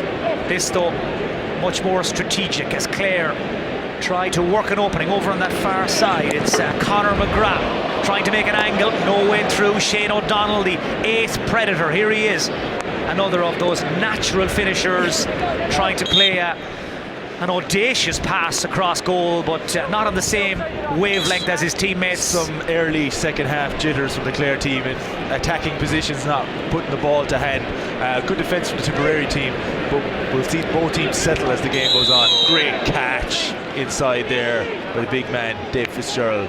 That was really, really well done by, was it Peter Duggan? He was backing towards goal. He was off balance, he was under pressure from the defender, and just look at that, that big right hand just plucked it out of the sky, and for good measure he makes it count from the penalty. A 5-pointer for Clare, a 5-pointer for Peter Duggan, who has taken to Super 11s like a duck to water. Yeah, he's been a great player in this game so far. Such a big physical presence. Clare attack again. Conor Mcgraw, a different sort of threat, flashes his shot wide. Duggan is the battering ram full forward. Conor Mcgraw is the artful dodger who works in there beside him, but no score on this occasion for Clare. They lead by 12. We're 2.5 minutes into the second period. A long way to go, as down at the other end, Tipperary have earned themselves Tipperary have earned themselves a penalty. Alan Kelly just signalling there, penalty to Tip. Yeah, great opportunity to stop that Clare momentum that they just got into the second half. We're going to have Bubbles O'Dwyer stepping over this ball to take this penalty. Believe it or not, he makes hurleys back in Ireland and he knows how to use them. Great finish from Bubbles Dwyer. Remember the name, 7 in it. And as expert as you can possibly get on hurling, a guy who makes his own. Well, as these players will tell you, Seamus mentioned it earlier, they develop a real bond with their hurley. Everyone's got their own distinctive one that they like to use. If they break, it's an emotional moment, Seamus. As you said, John Dwyer has literally made his own. Yeah, you become so attached to your instruments, and as players, we like to hold on to them as much as we can. Those ash sticks that mean so much. Remember, you're watching elite amateur athletes here in action, all of them with day jobs back in Ireland, and they will be flying home later this week. Some of them with great memories, some of them with winners' medals, others with real regrets. But right now, Tipperary in the driving seat of this second semi-final, and they have the ball as well. Man on that ball is Podge Collins. So often the man who pulls the strings for Clare, looking to release one of those inside forwards, but back there for Tip and alive to the danger. Sean O'Brien under pressure. He was pushed over and fouled. That will be a free. It was Clare's Peter Duggan there who was a little too close for comfort. Scrap for possession. Tipperary man sent tumbling head over heels, and the man who emerges with the ball, David McInerney.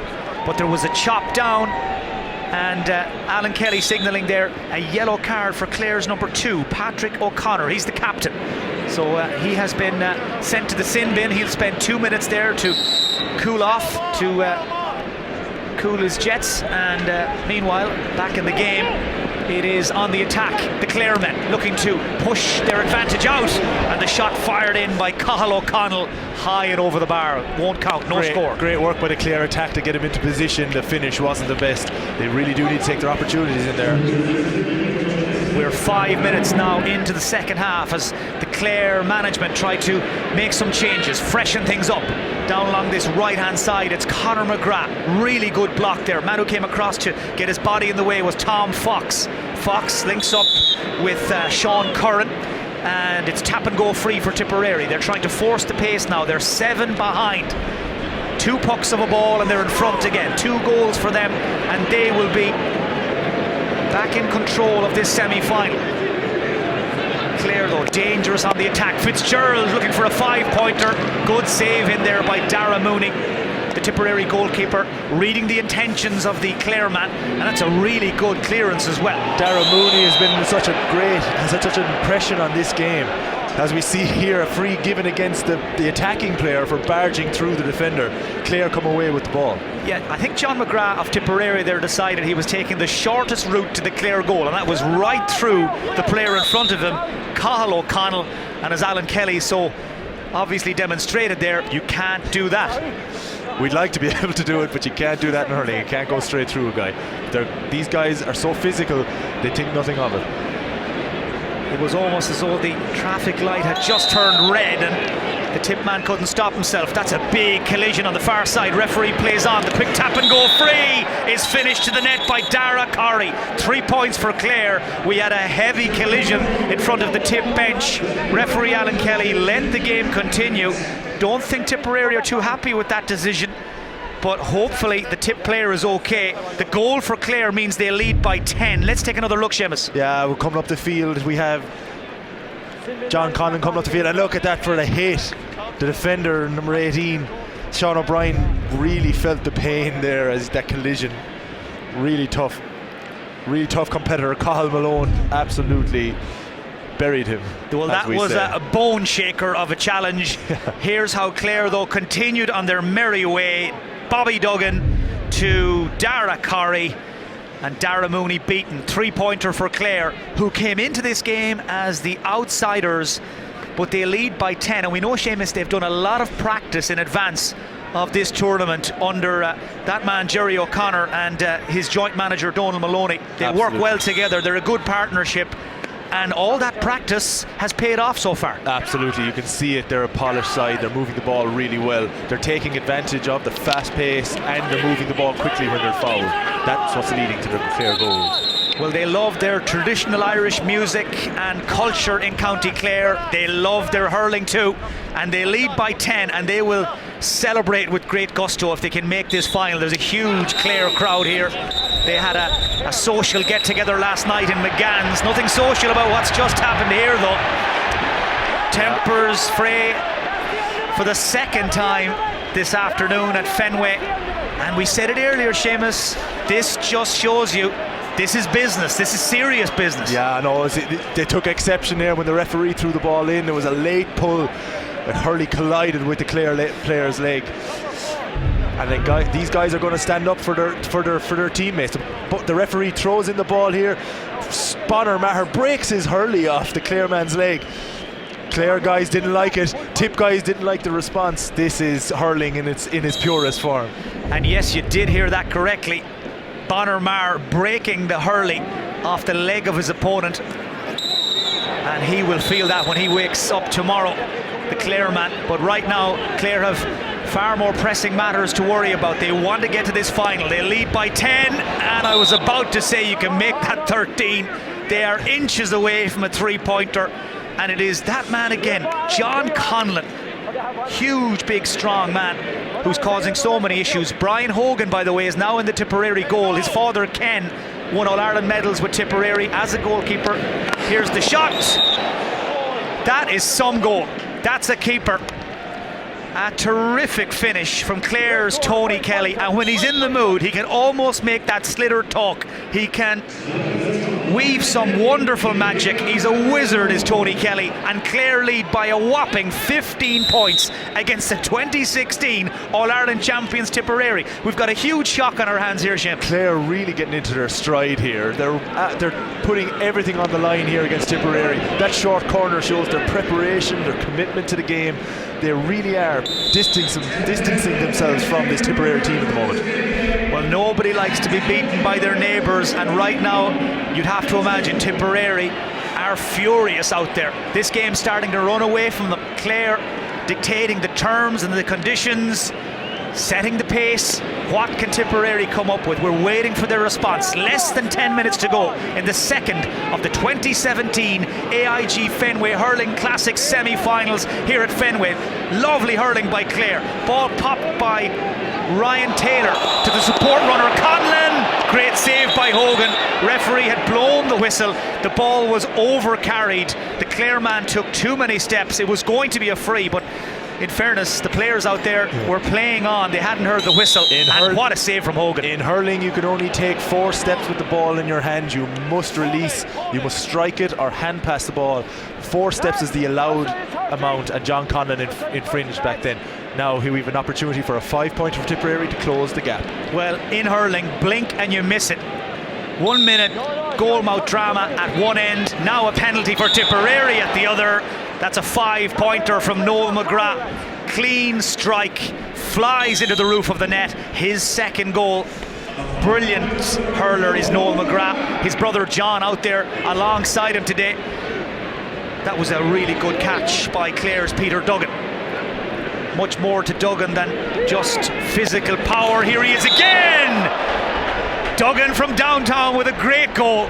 Crashes it home. Gave Brian Hogan no chance. Clare just give you that sense they're not for turning today. Yeah, no, they're really bringing out all the class. They're super finish there again by... Oh, here we have Tipperary turning over. That was loose. Tiperary's Paul Maher, one of 2 Paul Mahers in the tip squad. That's just to keep us on our toes. In to intercept there, but just as quickly back there for Clare was their number 10, Conor Mcgraw. Where did he come from? Tipperary now trying to build up a head of steam. Less than 8 minutes to go. They know time is against them. They want to get to that final to play Galway. It would be a repeat of some huge championship matches that we've had back in Ireland over the last few years between them. Clare, though, in the lead, is down to make that save for Clare. Spectacularly went Andrew Fahey. You know, Patrick Kelly, in fact, is now the man in the goal for Clare. Very experienced goalkeeper. Just took off to get down to make the save, and that's an inspirational stop from Kelly. It will lift his teammates to drive on even more. And you have to wonder, how did he get there? Yeah, he preserved that 15-point lead that they have. It was a superb shot from Brendan Maher, the captain of Tipperary, but he did his duty. Good save at the far end by Hogan. Clare pressing all the time. Good shot there by Conor Mcgraw, the ace marksman for Clare. Conor Mcgraw, super player. Conor Mcgraw, man who works as an auditor back at home in Ireland.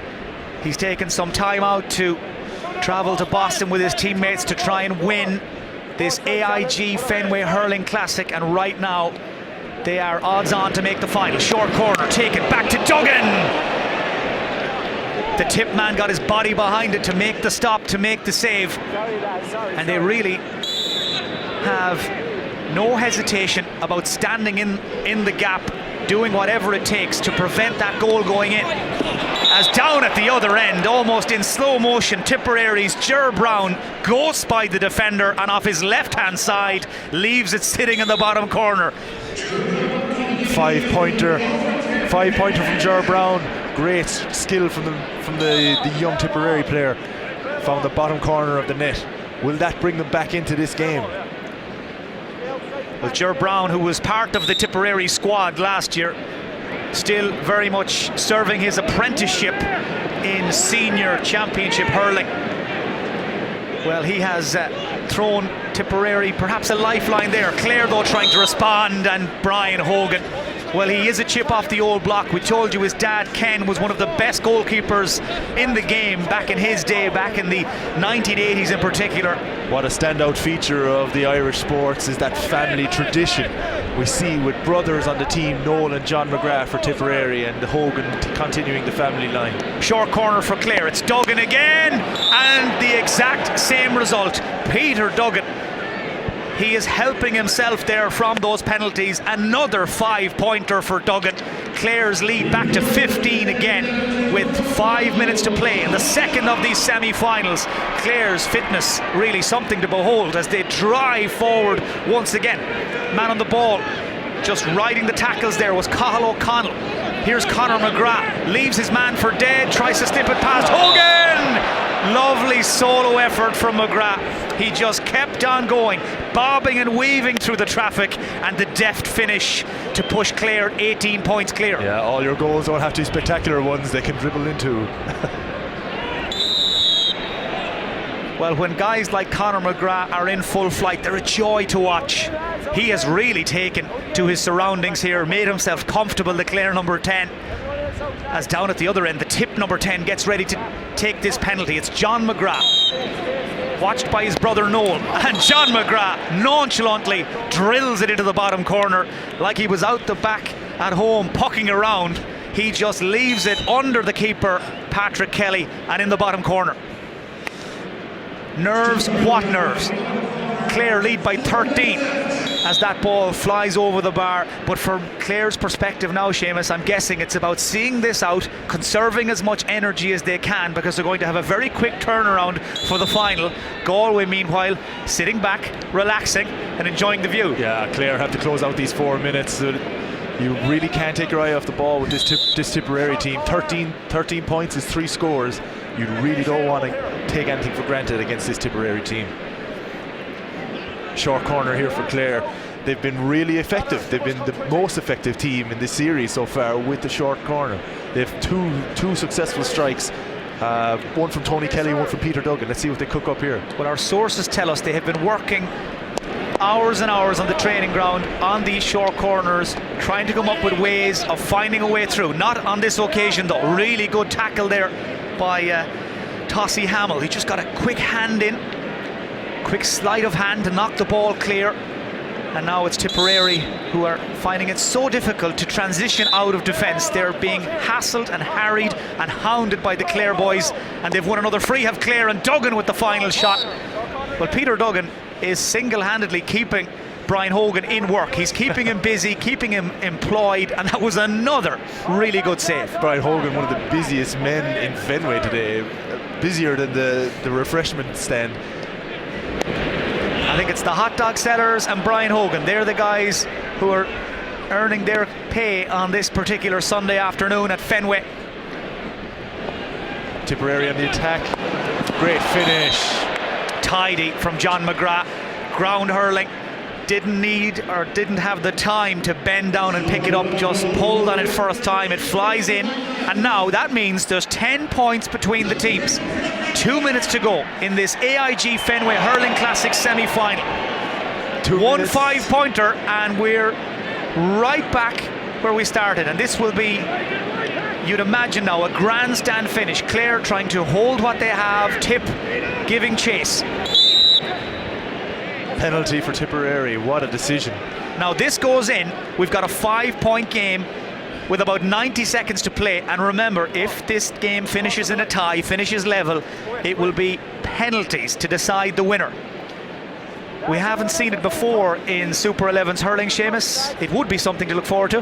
Yeah, we'd look at the strikers like John Mcgraw, it would be something to watch. Great strike. This is going to be very interesting last 90 seconds. Clare really have to keep hold of this game. Well, one moment he takes a penalty, he puts it in the bottom corner. The next, he leaves it in the opposite wing. 4 goals for John Mcgraw. Clare 50, Tipperary 45. 1 goal between the teams. If that goes in for Tipperary in the next minute or so, we'll have a tie. And then things will get very interesting. Galway in the final already. Tipperary staging one last rally perhaps. Man with the ball was Noel Mcgraw. Does well to go back and recover. Scoops it out with the hand as far as Alan Flynn. They need to hang on to this ball now. Work it to the shooters. Work it to the danger men. Here's one of them. It's Paul Maher. Gets his shot away.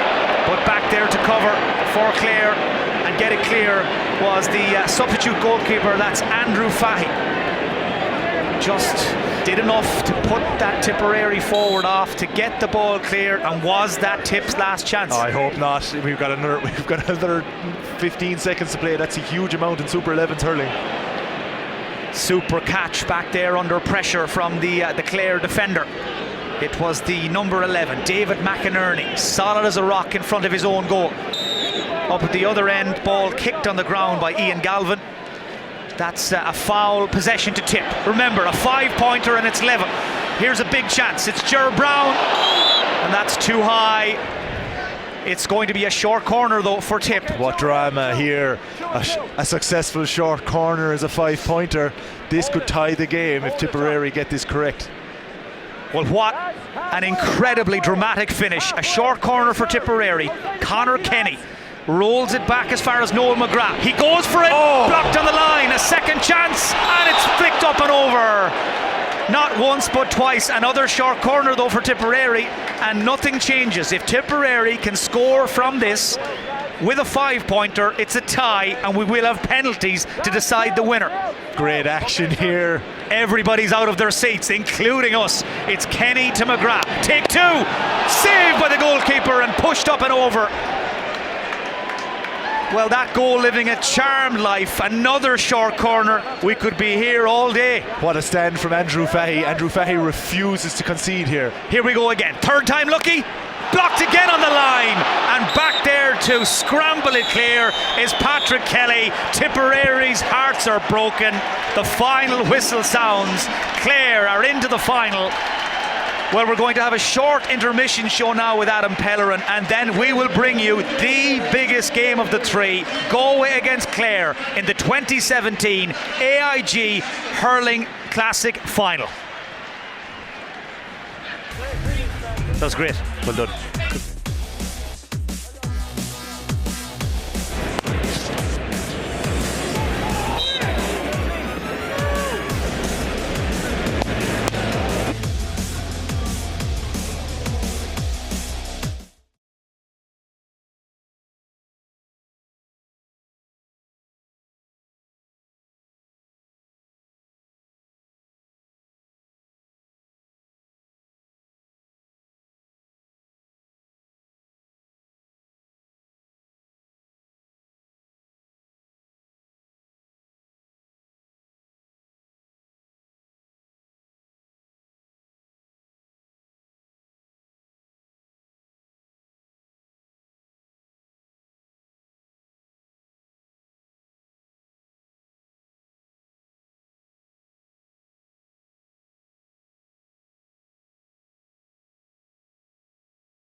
victory over Tipperary.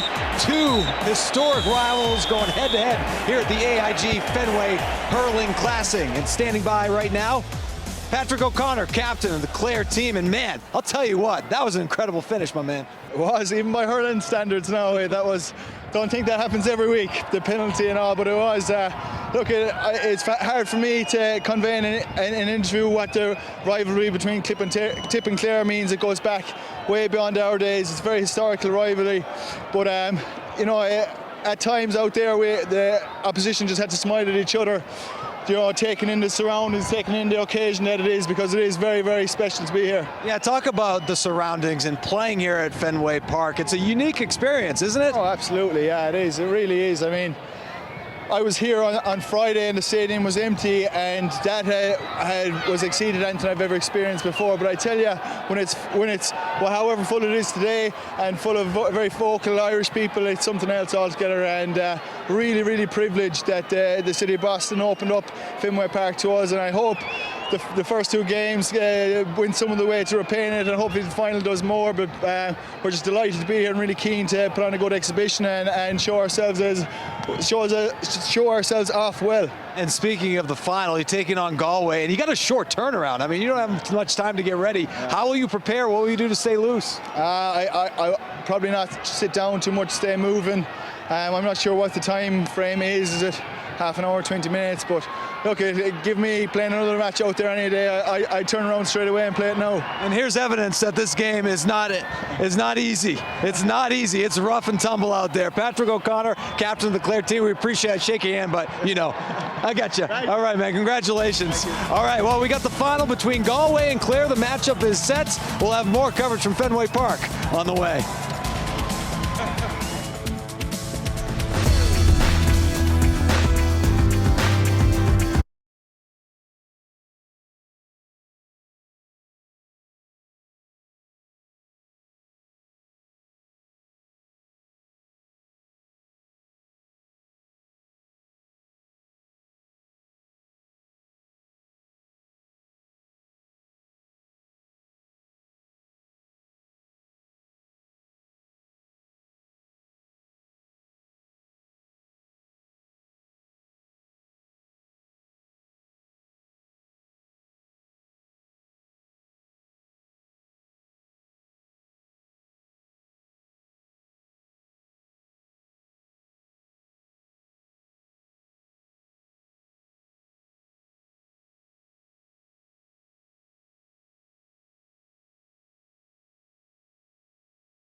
I'm joined now here on the field by Red Sox President and CEO Sam Kennedy, along with Gaelic Players Association Chief Executive Dermot Earley. And I'll tell you what, we've had a lot of fun so far here, Sam. It's been a great day. The Irish eyes are smiling on us. The blue skies, we weren't expecting to see that, but Governor Baker's here, Mayor Walsh is here to welcome everybody into Boston, and it's just a special event. It really is. Great crowd, great atmosphere, and great competition. And it was a special event a couple of years ago as well. It's the reason why you're back, and it's bigger and better than ever now with the 2 semifinals and then leading up to the final. Yeah, we have the inaugural Players Champions Cup for both teams to play for, and I think that really adds to the occasion of having an actual tournament, having 2 semifinals and a final. And I think, you know, we saw it out there, the commitment of the players, that they wanted to be in that final and they wanted to get an opportunity to lift that cup over their heads. So look, for us it's fantastic to be here. We've had such a great relationship with the Red Sox, with Sam, and we're looking forward to continuing that relationship, and we're looking forward to a fantastic final as well. And I think you mentioned it there, for the city of Boston, for the people, but for us, for the Irish people that are here, and there's so many in Boston, for them to be able to, even first generation that might have been here for so many years, to bring their friends, to bring their family, and to say, look, this is the sport that I followed back home in Ireland. Look at the skills of this game, and look how quick it is, and look what these guys can do. So look, we're delighted. And Sam, you mentioned it, this sport is really tailor-made for this park and this crowd. Yeah, well, it lays out perfectly, as you could tell, but it's fast, it's violent, there's lots of scoring. It really is a fantastic sport, and I think that, you know, under Dermot's leadership, they have an opportunity here in the United States to continue to grow the game. And this is the second time we've hosted it at Fenway, and I think anytime you do 2 things, it becomes a tradition. So we're going to have to keep this going, and I know everyone on behalf of the city and the state is really proud you guys are here, and let's keep it going. Looking forward to the final. Dermot, how do you think the Super 11s have been received by the players? They love it. Look, they love it. They love the fact that it's so quick. They love the fact that, you know, when we're training back home with squads of 30, it's very hard to play proper full-on 15 games in case guys are injured. But they can tailor this. They can use this in training as well. But they really love it. They love playing in iconic venues like Fenway Park, you know. And if you asked anybody, any of the players, you know, what was so special about that, is being out here on this famous field and showcasing the skills of our national game to the crowd in Boston. You know, they couldn't ask for anything more. And of course, Sam, we had football here less than 24 hours ago. Boston College and UConn squaring off, and you know, we have more to come next weekend as well. Well, as you know, the high school Thanksgiving Day rivalry games are a tradition here in New England, and so we're so grateful to the city for working with us to bring all these different events here in the off season, because Fenway is so geographically perfect for everyone in the city to get to, and to have the ballpark alive when it's normally dark and quiet. It's good for the neighborhood, it's good for the city. So yeah, we're looking forward to more football. It was a great win for the Eagles last night, so they get their bowl eligibility, and we'll have some good rivalry games coming up. We get, you know, Boston College High School kicks everything off on Tuesday. I'd be remiss if I didn't mention the conditions after the weather that we have last night. I mean, Dave Meller and his crew really did a great job. Yeah, Dave is incredible, and I just saw that the Bruins are going to be playing in the Winter Classic in 2019, so we all said in a moment of depression but Dave, I think, was breathing a sigh of relief. But he and his entire team are incredible, and I got to thank Mark Lev and everyone at Fenway Sports Management too for pulling this off. They've done just a great job, and these great events all happen with collaboration. So everyone at Nesson and Fenway Sports and the GPA and all the clubs, it's been a great event. No predictions for the final, I take it? I want to go there, do you? No, I think the Galway crowd are quite strong here, so I think the hometown are looking for a Galway win. All Ireland champions squaring off against Clare. The mayor's team. Yeah, so. okay. He called it. Yes, exactly. Gentlemen, thank you very much. We've had a great time, and the good times rolling with the final coming up in just a bit. So the AIG Fenway Hurling Classic continues. We're getting ready for the final between and Clare. More coverage on the way.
passed down from generation to generation. But by comparison, here in the United States, the sport is unfamiliar, but hurling is picking up steam, and Ireland's national sport is growing in places like Providence, Rhode Island.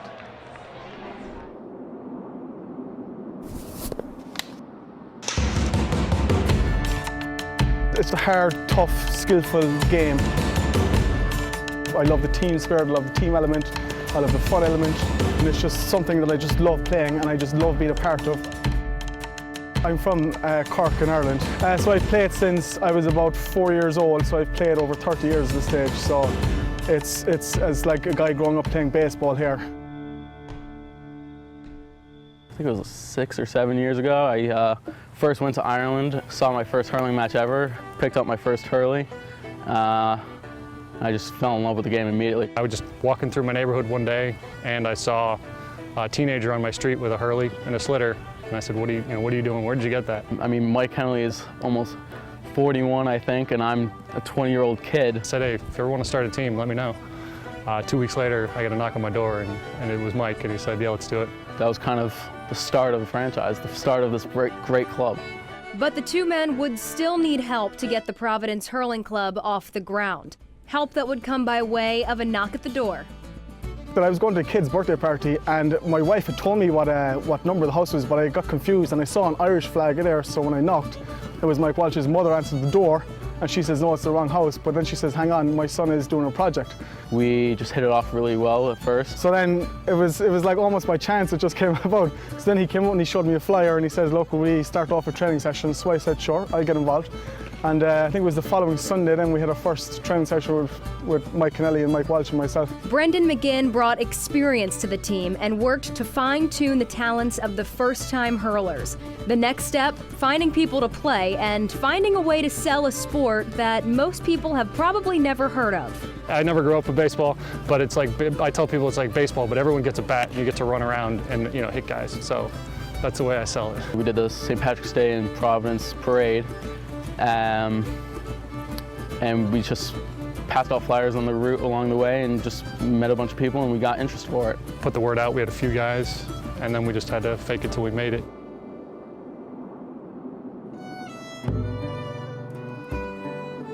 To me, right, the reason it's so popular, it's a connection to home for me.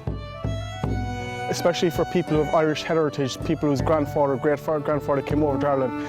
It's almost a link to that past that people have. And I would say to anybody who's interested in sports or wants to pick up a different sport and not only just has an Irish heritage or Irish background. The whole idea is that it's a community thing and everybody gets involved and everybody's a lot of fun doing it.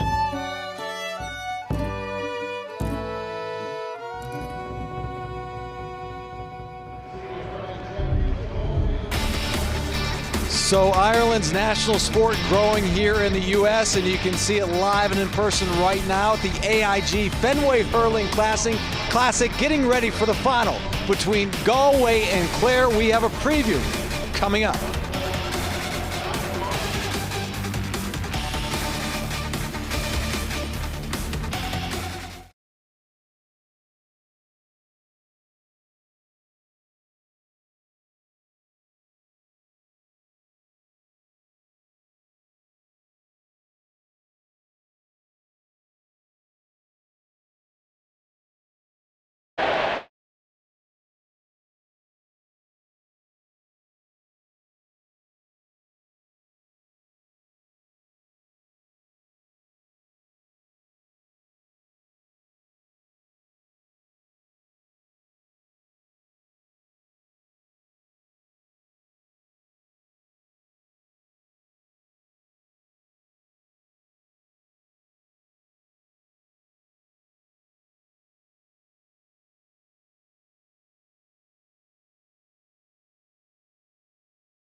To this, the final coming up between Galway and Clare. On the call, Mike Finnerty and Seamus Hickey. Take it away, gentlemen. Yeah, thanks, Adam. It may be cold and windy up here in the booth, but we've had two sensational semi-finals to warm our hearts and to keep the big crowd entertained. Right now, we're going to take a look at some of the highlights from the first two semi-finals. Galway beating Dublin in game one, and they started like a steam train, Seamus Hickey, and they continued all the way to the finish. Galway were the raging favourites coming into this game today. We all knew it as All-Ireland champions. They really weren't. The chief tormentors are Conor Weiland and Conor Cooney. Penalties, 3-pointers, 5-pointers. For those who are just joining us, this has been a rip-roaring game of hurling, the native Irish game. Galway have been very impressive in the first game. Their goalkeeper Colm Callan, their captain, leading from the front, despite the best efforts of Dublin and their all-star Danny Sutcliffe. They really Dublin couldn't bridge the gap of class that exists between them and Galway marching on to the All-Ireland, or to the Players' Champion Cup final here today in Fenway. Conor Weiland, Jason Flynn from penalty really have been putting the pressure on Dublin. We'll see in this final how they can put the pressure on Clare. Galway, of course, coming to Fenway Park this weekend as reigning All-Ireland champions. They really looked impressive in that first semi-final, but the second semi-final, the local derby between Tipperary and Clare, really was worth waiting for. And this was an arm wrestle. This was a very tight game between two very familiar teams, neighbours at home in Ireland. Conor Kelly started extremely well for Tipperary, scoring 2 quick-fire goals. Really set it up for a rip-roaring game. Clare responded in immense fashion. David Fitzgerald, one of the key components of that comeback for Clare. And Clare soon, through Tony Kelly and some of the other stars, started to get their legs under them. Really started extending their lead. Their lead stretched to 15 points at one stage. Let's see if they can have that sort of dominance against the All-Ireland champions Galway in the final. Well, there's nothing like an old-fashioned local derby to bring out the best in teams. It's Galway against Clare. It's coming up next.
Galway and Clare, neighbours, rivals and finalists. They are the last teams standing in this AIG Fenway Hurling Classic. And the atmosphere, Seamus Hickey, it hasn't dropped a notch over the last few hours. In fact, if anything, the crowd now are really into it, really buzzing, and they can't wait for the final. It's been a very special event here in Boston, Fenway Park. The public, the crowd here today have been engaged and loving up the atmosphere here. The band, as you said, the Irish music that's been blaring through the stands and tunnels of Fenway Park. The spectators here are loving it. The players have been engaging with them, poking slitters into the crowd. Young kids really loving what they're seeing here today. So, you know, as we witness the parade and some shots from the crowd here today, and we really can look forward to a rip-roaring final, but I really can't stress enough how impressed I have been with the commitment of these players, these elite amateur players, in both semi-finals. Both teams arrived here in Boston on Friday, came off the plane, and have just been preparing as best they possibly could to put on as good a spectacle for this crowd here in Boston as they possibly could. I think they've delivered in spades, Mike. Well, we're counting down the minutes now to the final, as Galway, the defending champions and of course the reigning All-Ireland champions, try to keep what they have, try to hold what they have, that the Hurling Classic title. Dublin and Tipperary have departed the stage. Our advice to you right now, if you're not already sitting comfortably, fix yourself a drink, make yourself at home, because this final, if it lives up to the two semi-finals, Seamus, we're in for an absolute cracker. Both teams have exceptionally high skill levels, and what they've actually exhibited in both semi-finals was a fitness and a physicality that has carried them through. The skill levels of both teams with their shot taking and their scoring has been excellent, but their defence, I can't stress how important Colm Callan, the goalkeeper, is to Galway's fortunes here in the final. What an exhibition he gave in the first game against Dublin. Teams parading right now in front of the Green Monster over on the far side of the stadium. For the viewers at home, Seamus, put this rivalry between Galway and Clare into context. They border each other, they're near neighbours in the west of Ireland. They don't cross each other's paths in championship hurling too often. But to say that there's an edge, there's a spikiness to this rivalry, probably an understatement. Yeah, absolutely. Both counties share the River Shannon along both their borders. The public, I suppose, in both sides of the Clare-Galway divide, they have strong opinions about which team is the best. We're about to actually have definitive proof here today which team can have bragging rights going back over across the Atlantic home to Ireland. Well, bragging rights are certainly up for grabs, but most importantly, so is the inaugural Players' Champions Cup that will be presented to the winning captain. Will it be Colm Callan of Galway? Will it be Patrick O'Connor from Clare?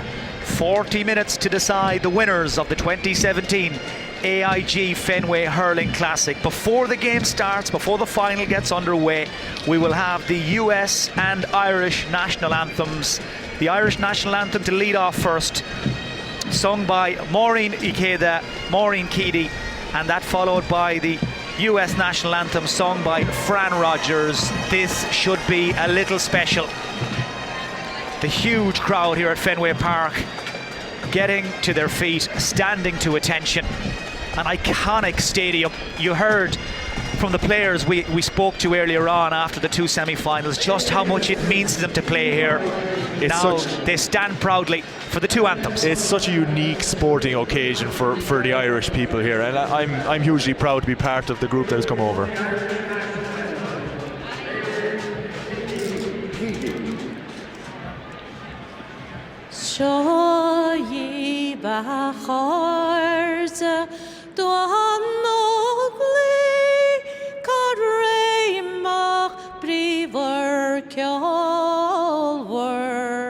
Ardenta Grove Gabuakachto Sun Spade Gomin Reltogach Nach von War Favrach Shen Chan Glow Gutchon War Glay Leitiach Don Low Segunes Rev Sanni Eshul Shaliv Kani Oron Vian Shenafina Foil Atofial Egeden.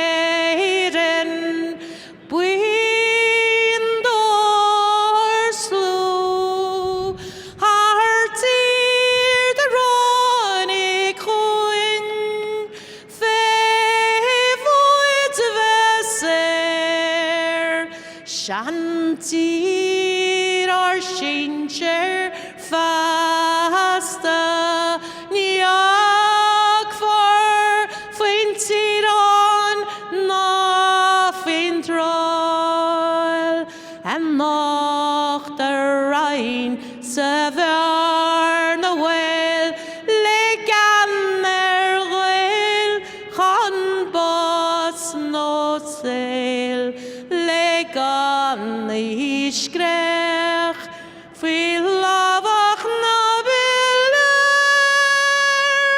shalev Conney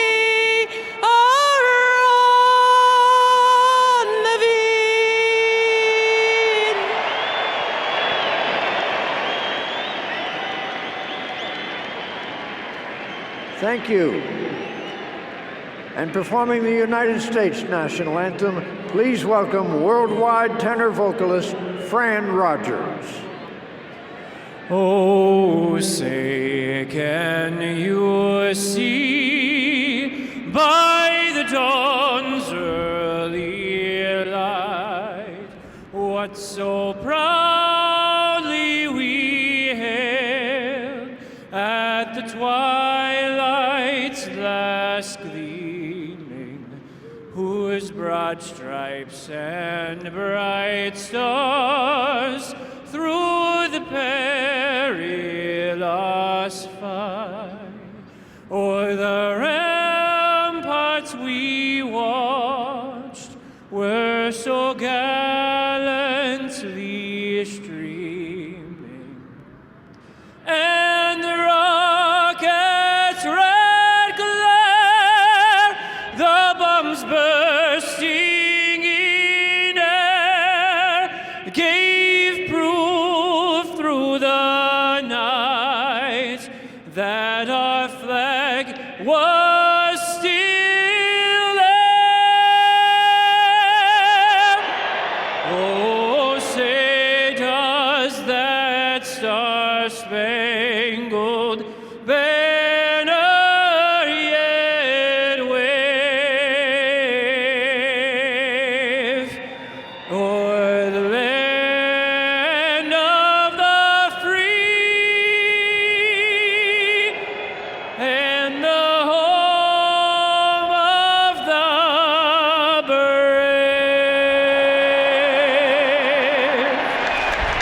Wow, nothing quite like the national anthem sung with great gusto like that by Fran Rogers here at Fenway Park. And credit too to Maureen Keady, beautiful rendition of our own Naveen, the Irish national anthem. And with that, the stage set, the decks about to be cleared ahead of the 2017 AIG Fenway Hurling Classic Final. In case you've just joined us, let's have a quick run through the rules. 2 20-minute halves, 11 players aside, but unlimited interchange. 3 points for a goal from outside 25 for the long-range efforts. Penalties, shot clocks and sin bin, all part and parcel of the Super 11 hurlings format. Galway, the reigning All-Ireland champions, they'll play in their maroon colours in the first half from left to right against their neighbours from Clare in the yellow jerseys with the blue numbers. Clare, who beat Tip in the semi-final, which only ended maybe 30-40 minutes ago. Galway have had that extra time to rest since they beat Dublin in the first semi-final. And Seamus Hickey, you think that could play a part? It's going to be a huge part in this. The game is so fast, the fitness levels that are required are so high that rest that Galway have had will stand them in good stead. Great start to the game. Clare putting pressure on Galway early. They'll need to put that pressure on the All-Ireland champions and favourites. And that man, Colm Callanan, the Galway goalkeeper and captain, called into action early. Good to go. And showing he's lost none of his touch after the break as ball is played through towards the Clare defence, and there was some wrestling going on between the Clare defender Patrick O'Connor and the Galway forward Conor Whelan. That was seen by the referee Diarmuid Kerwin. Now Conor Whelan is injured and will need some attention. Now it's a serious offence in the game of hurling to interfere with the helmet, to put your hand on another player's face guard, and by the looks of things there, Diarmuid Kerwin just making that message known, delivering that message to the Clare defenders. The helmet area, that facial area, it's off limits. Yeah, you can't do it.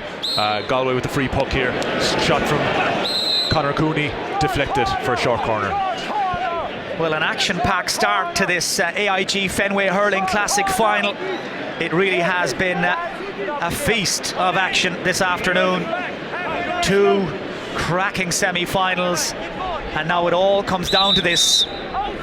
Galway trying to keep the pressure on.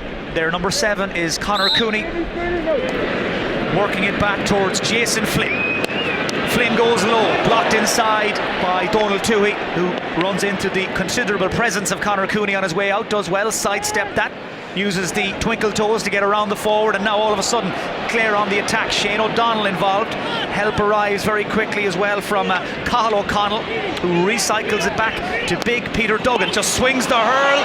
Callanan didn't know a whole lot about that, but lost his bearings, got them back again, and manages to get it clear as the man trying to make contact with the sliotar there, Éanna Burke, manages somehow to get it out of the Galway half, but the pressure only momentarily cleared as Clare keep that pressure on. Cathal Malone cuts inside, shot half blocked, and there for Galway to tidy up is the pocket rocket. Johnny Cohn takes it out to the left corner and then delivers it diagonally, just stretching that Clare back line. It's a line ball on this near side, taken quickly by Conor Cooney over towards Joseph Cooney. Galway trying to keep that Clare defence guessing, pull them out of their comfort zones, out of position, but we're still awaiting the first score. 3 minutes gone. Will that second semi-final take it out of Clare's legs? Will it just wear down their edge, or can they recover quickly enough to give Galway a game, or perhaps win the Players' Champions Cup? That's some hard yards being made there in the middle of the field by Tony Kelly. Clare get the free, but now they've lost possession just as quickly as they had it. We're seeing a repeat of the pattern that we saw in the second semi-final. Very tight, very fractious, nobody being given space to operate, and both these teams really refusing to give any quarter here. Ball delivered in towards the mixer in there in front of the Clare goal, cleared away as quickly as he can by David McInerney.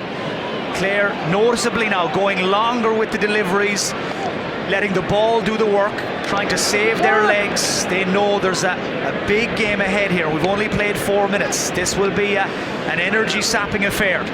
Conor Cooney spots the free man. It's Éanna Burke. His brother David captained Galway to win the All-Ireland back in September. Doesn't play today due to injury. Éanna Burke drives on, ball spills loose. And here some lines being drawn in the sand, some territory being marked by the Galway and Clare players. And there we see a few punches been thrown by a Galway player, and that's not on. Yeah. The referees want to take control of this very early. They don't want to let emotions take over and boil over. But again, you know, the players just refuse to lie down in front of a challenge. They will not let teammates be bullied. Well, it may be an amateur sport, but as Seamus mentioned there is a lot of pride in the jersey. Galway and Clare, who know each other so well, they would have played with and against each other in colleges hurling, meet every spring in the league as well, and there are cards shown. The referee Jeremy Kerwin rather had no option there. He's just sent Éanna Burke to the bin, and I think the Clare number 3 Jack Brown gone with him. Here's a chance of a goal. Stunning finish from Conor Cooney. Well, we had to wait 5.5 minutes for the first 3-pointer. Conor Cooney says, I'll take care of this, and the goalkeeper with no chance. We're going to see a bit more. We're going to see a bit more freedom here now, because we've got 2 players in the bin, one from each side, which is going to create more space around the field. Don't be surprised if you see a bit more attacking play here and some isolation plays with players turning up one-on-one with the goalies. Well, Colm Callanan's long-running impersonations of a superhero continue with another great save. He really is making a name for himself here at Fenway today, the Galway goalkeeper. One after another, high or low, Callanan equal to them, and he again frustrates Clare on this occasion. That's a really good catch down there in front of the Galway goal.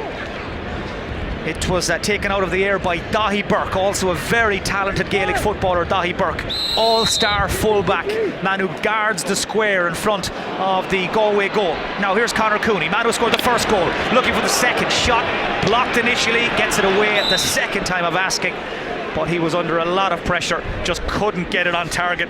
and wide it goes. Conor Cooney, one of the real danger men for Galway. He scored a number of goals in the first semi-final. Clare will really want to keep him under wraps in this final.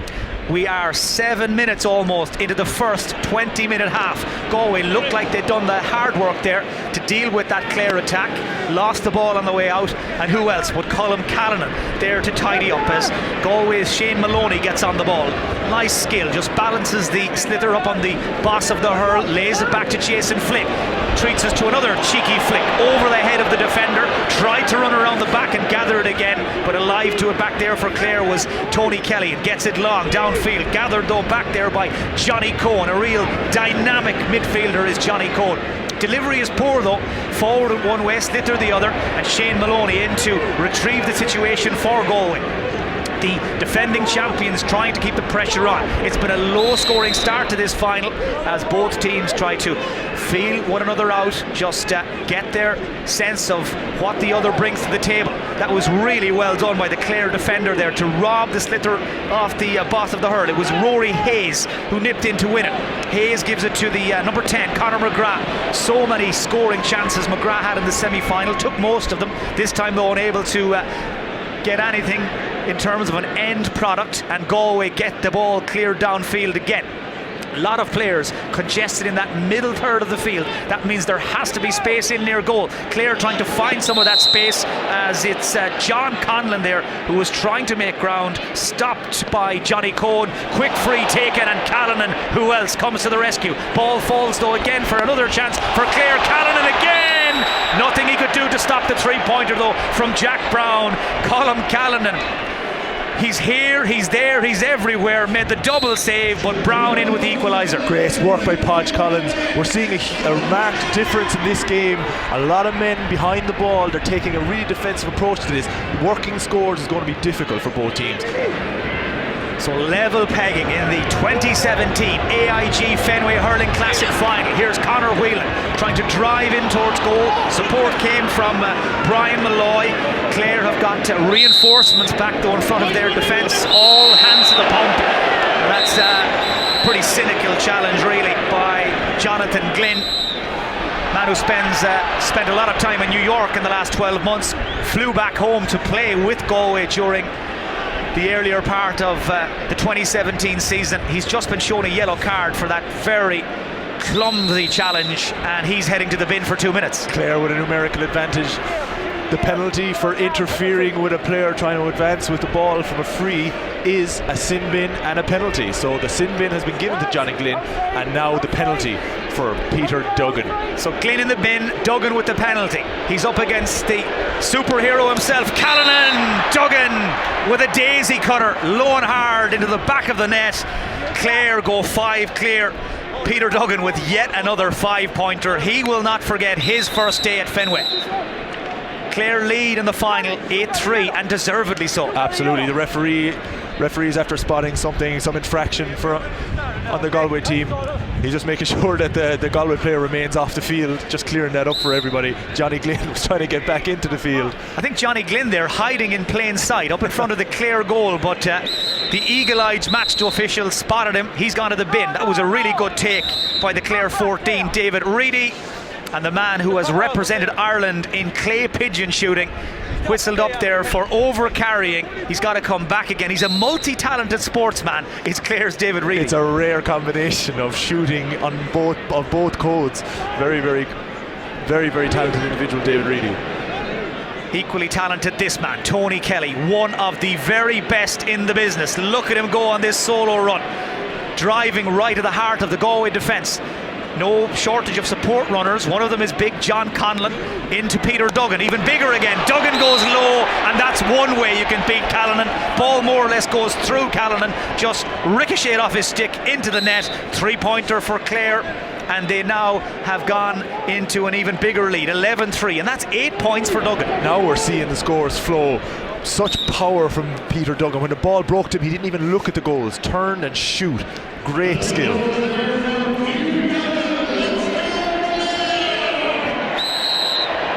The stadium announcer getting behind Clare after that 8-point salvo from Peter Duggan. And it's the outsiders in this final, Clare, who are making the early running. Clare, All-Ireland champions in 2013, coached by Jerry O'Connor and Donal Maloney, two very, very shrewd tacticians. They have their team well prepared, but there was a second consecutive hand pass there, I think.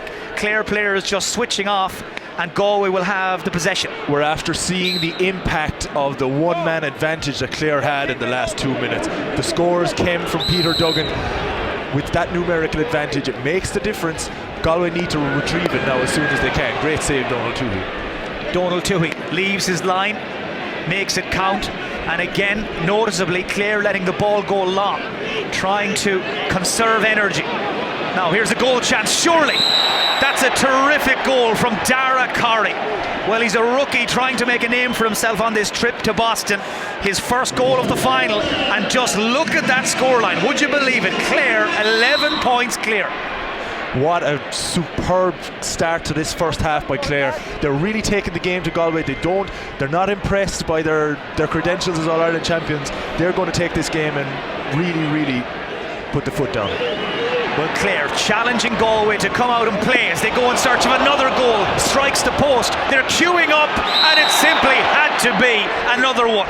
3 Clare men waiting in a line, tucked away by John Conlon. A 3-pointer for Conlon, and Clare 14 to the good, completely on top, and Galway still in the changing room. Momentum is such a huge thing in hurling. When you actually get the momentum behind you, you have to capitalise. Clare really capitalising on the chances they're creating. Galway look a little shaken. Just a little under 7 minutes left in this first half of the 2017 AIG Fenway Hurling Classic final here at Fenway. Free to Galway. Really good take over there on the far side to keep it in play. But nobody there in support. The support runners very slow in getting there, and all that hard work done by Joseph Cooney is in vain. Clare work the ball out of their defence very neatly. They're really getting into their stride now, creating chances time and again, and John Conlon from Clonlara with his second goal in a row. Well, normally he's a workhorse who drives the team forward from further afield.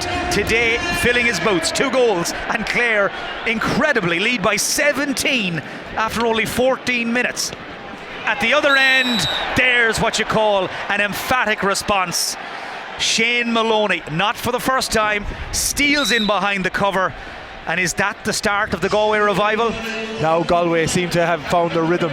Shane Maloney with an excellent answer, but John Conlon has been showing some really strong signs for Clare that they're here to win this game. Have Galway though left themselves with too much to do, so much time still to play, but 14 points. Clare sitting comfortably on that cushion right now. The Bannermen attacking in waves, those yellow jerseys sweeping downfield time and again, but a loose pass there allows Joseph Cooney to break. Support inside comes from Davy Glennon. Glennon is stopped in his tracks. Quick tap and go free. Glennon releases, and the finish from Paul Flaherty, low and hard to the bottom corner of the net. Galway haven't gone away. The gap back to 11. First goal, first 3-pointer for Flaherty. Yeah, no, it's no accident that Galway are finding their feet. They were champions for a reason this year. They're working the ball extremely well to the hand. Great finish from Flaherty. Again, there's that coast-to-coast style delivery from Tuohy, going long in towards the scoring zone. Possession for Clare. The man with the ball spraying it across is their number 13, Bobby Duggan. Low shot drilled in towards Callanan's goal. So many bodies back there. Ball just bouncing around, eventually controlled by Éanna Burke, and he will just lash it out towards the Green Monster over on the far side. Caught by one of the Galway substitutes who's not in the game. Possession back to Clare. Lovely close control by the Clare man. That's 22. That's Ian Galvin, one of the most skillful players in the Clare squad. He is so dynamic and so neat and tidy. And is a yellow card for the Galway player for the manner of the challenge, and it's a penalty, so a double whammy. A second infraction by Galway, impeding the runner after the free been given by the referee, and penalty opportunity for Peter Duggan again. He's been so effective from this range. You know, a 5-pointer could really hurt Galway here. So it's Peter Duggan against Colm Callanan, same outcome. Well, Peter Duggan is hitting that ball with such confidence and such style and panache, and Clare lead by 16 points again. They are really completely in control. They hit the ground running right from the start, And with less than 3.5 minutes to play in this first half in the AIG Fenway Hurling Classic final, it's all Clare, and they're not finished yet, far from it. It's another penalty. And the man who's causing huge problems in the last few minutes is that man, 22, Ian Galvin. They seek him here and there, and he is impossible to pin down. One of the trademark attributes of this Clare team at home is their speed. Such speed from Ian Galvin onto that breaking ball. You're not watching a replay, you're watching live action, and Peter Duggan has just beaten Colm Callanan again. It's almost turning into a personal duel between Duggan and Callanan, and right now it's the Clare man who holds the better hand, who holds all the aces. Clare 21 points in front, and they are in danger of running away with this thing. Duggan whips in the shot from 30 yards and it flies over Callanan's crossbar. Peter Duggan is having the time of his life here at Fenway. 21 point of a margin. This is incredible from Clare. Such superb dominance. Galway are really going to have to find a way to get back into this game. They seem a little shaken by the fact that Clare are not letting up. Well, Galway are without some of their big names, their household names for this final due to injury. And the longer this half goes on, the more you wonder, have they got anything on the bench that can turn this? Can they get their A game going? What's their coach, Micheál Donoghue, going to say at half-time, Seamus? He's really going to have to focus them. The key for them is to stop the momentum for Clare and just get one score, two scores, and start the flow the other way for them. They need to feed Conor Weiland, Jason Flynn, Conor Cooney, the guys who can do the damage for them, and they just need to settle into a rhythm that they had in the first semi-final. Conor Weiland back on the field again, and they need him. They need him back on form, they need him on the ball and at full throttle, but right now it's Clare in control. Shane O'Donnell, man who's doing a PhD in genetics at University College Cork, attacking down that middle channel, no way through, loses the ball, and Galway instead will have a go at the other end. They're trying everything and anything to get going up there, but they just cannot hit the target. Johnny Cohen and company denied again. There's a new man standing in the goal for Clare. Patrick Kelly has joined the action. Here's Shane Maloney. Would have been some goal. He was trying to leave it sitting in the roof of the net. Instead, it's heading for the tunnel over there in front of the scoreboard. And just look at that scoreboard. 40 seconds, 45 seconds to play. Clare 30, Galway 9 in the AIG Fenway Hurling Classic final. Galway still stuck in gear. Clare just doing as they please. And the All-Ireland champions in a very tight corner. Now, can they come up with a score to send them to the half-time break with a spring in their step? Again, though, it's loose. They just completely seem to have lost their way, Galway. Running out of ideas. Scores have completely dried up as well. Just the three-pointers so far. Claire's. Peter Duggan from Clooney Quinn trying to get away from the Galway defender, Martin Dolphin. In to help comes the Clare number 10. He cuts through, and the shot is hard and low from Mcgraw and stopped by Callanan. Well, Colm Callanan there preventing another Clare goal, and it was Conor Mcgraw in hunting. Clare seem to have numbers at will at that end of the field. Shane Maloney leading the line for Galway here. Great what a challenge from Patrick O'Connor, the Clare captain, putting his body on the line to get across and block the shot from Maloney. Now Galway with the quick restart. We're into additional time at the end of this first half here at Fenway, and Diarmuid Kerwin, the referee, awards a free to Clare. Ball kicked by the Galway man, free, quickly taken, tapped and goal effort from the Clare number 5, John Conlon, but swept away by the Galway keeper. Danger, though, is never too far away in this first half for Galway. Clare just keeping the pressure on, keeping that high press. That's a pretty crude challenge on Conor Mcgraw. Quick tap and go. He just loves to get that game moving. Shot blocked, though, and that's away for a short corner. We won't have time for that. It's half-time in the AIG Fenway Hurling Classic final. Coming up after the break, Adam Pellerin will be back with a quick half-time show, and then we will rejoin this final between Galway and Clare. You're watching the 2017 AIG Fenway Hurling Classic final.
Francis Ford, Claire obviously getting off to a good start. Why was that the case? Possibly because they had just finished their game, they had a short break, so they got up to the tempo of the game much quicker than we did, so we're disappointed with that, but we're hoping that we get them going at half-time and make a better game of it the second half, but we're well behind at the stage. How do you get back in the game? Clare is set up with an extra man in defence, and we found it very difficult to break that down. We may push on and just have a go at this in the second half, because we're a long way behind. We've got to try and do something about it, but just push on and take the game to them, and that little bit better. All right, Coach, thanks for joining us, and good luck the rest of the way. Okay. All right, so Clare with a big lead going into the break. We'll see what the second half holds in store, but right now we'll send it to the break, and we'll have much more ahead.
The AIG Fenway Hurling Classic and Irish Festival continues at Fenway Park. In the final, Clare has a 30-9 lead over Galway as we get you ready for the second half. Well, for thousands of years, young men in Ireland have been recognized and revered for their prowess in the sport of hurling. But for more than a century, women have taken the pitch in a sport that mirrors hurling, and it's found a place just down the road in Worcester.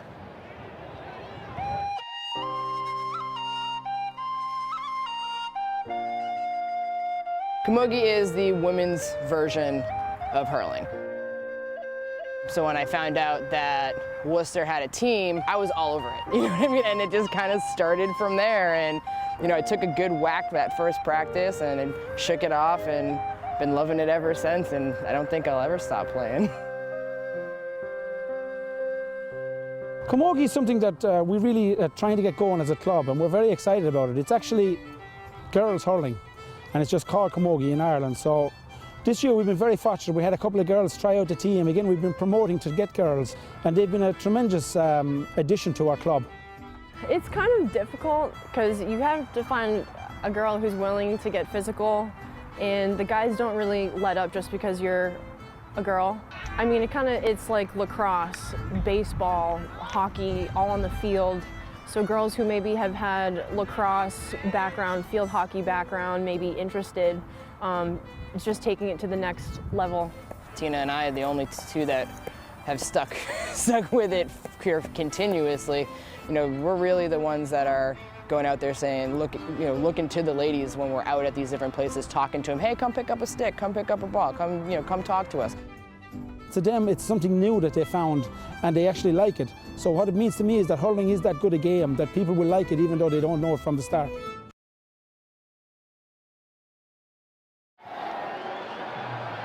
Second half action on the way between Galway and Clare. We'll have a preview coming up and hear from co-manager of Clare.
And you're welcome back to Fenway. The second half of the 2017 AIG Fenway Hurling Classic final is off and running, and early drama already. A penalty for Galway right from the throw-in. Referee Diarmuid Kerwin not hanging around, and now we've got a chance for Conor Cooney to throw Galway a lifeline and try and get them right back into this game. It's a 5-pointer. It's smashed home by Conor Cooney.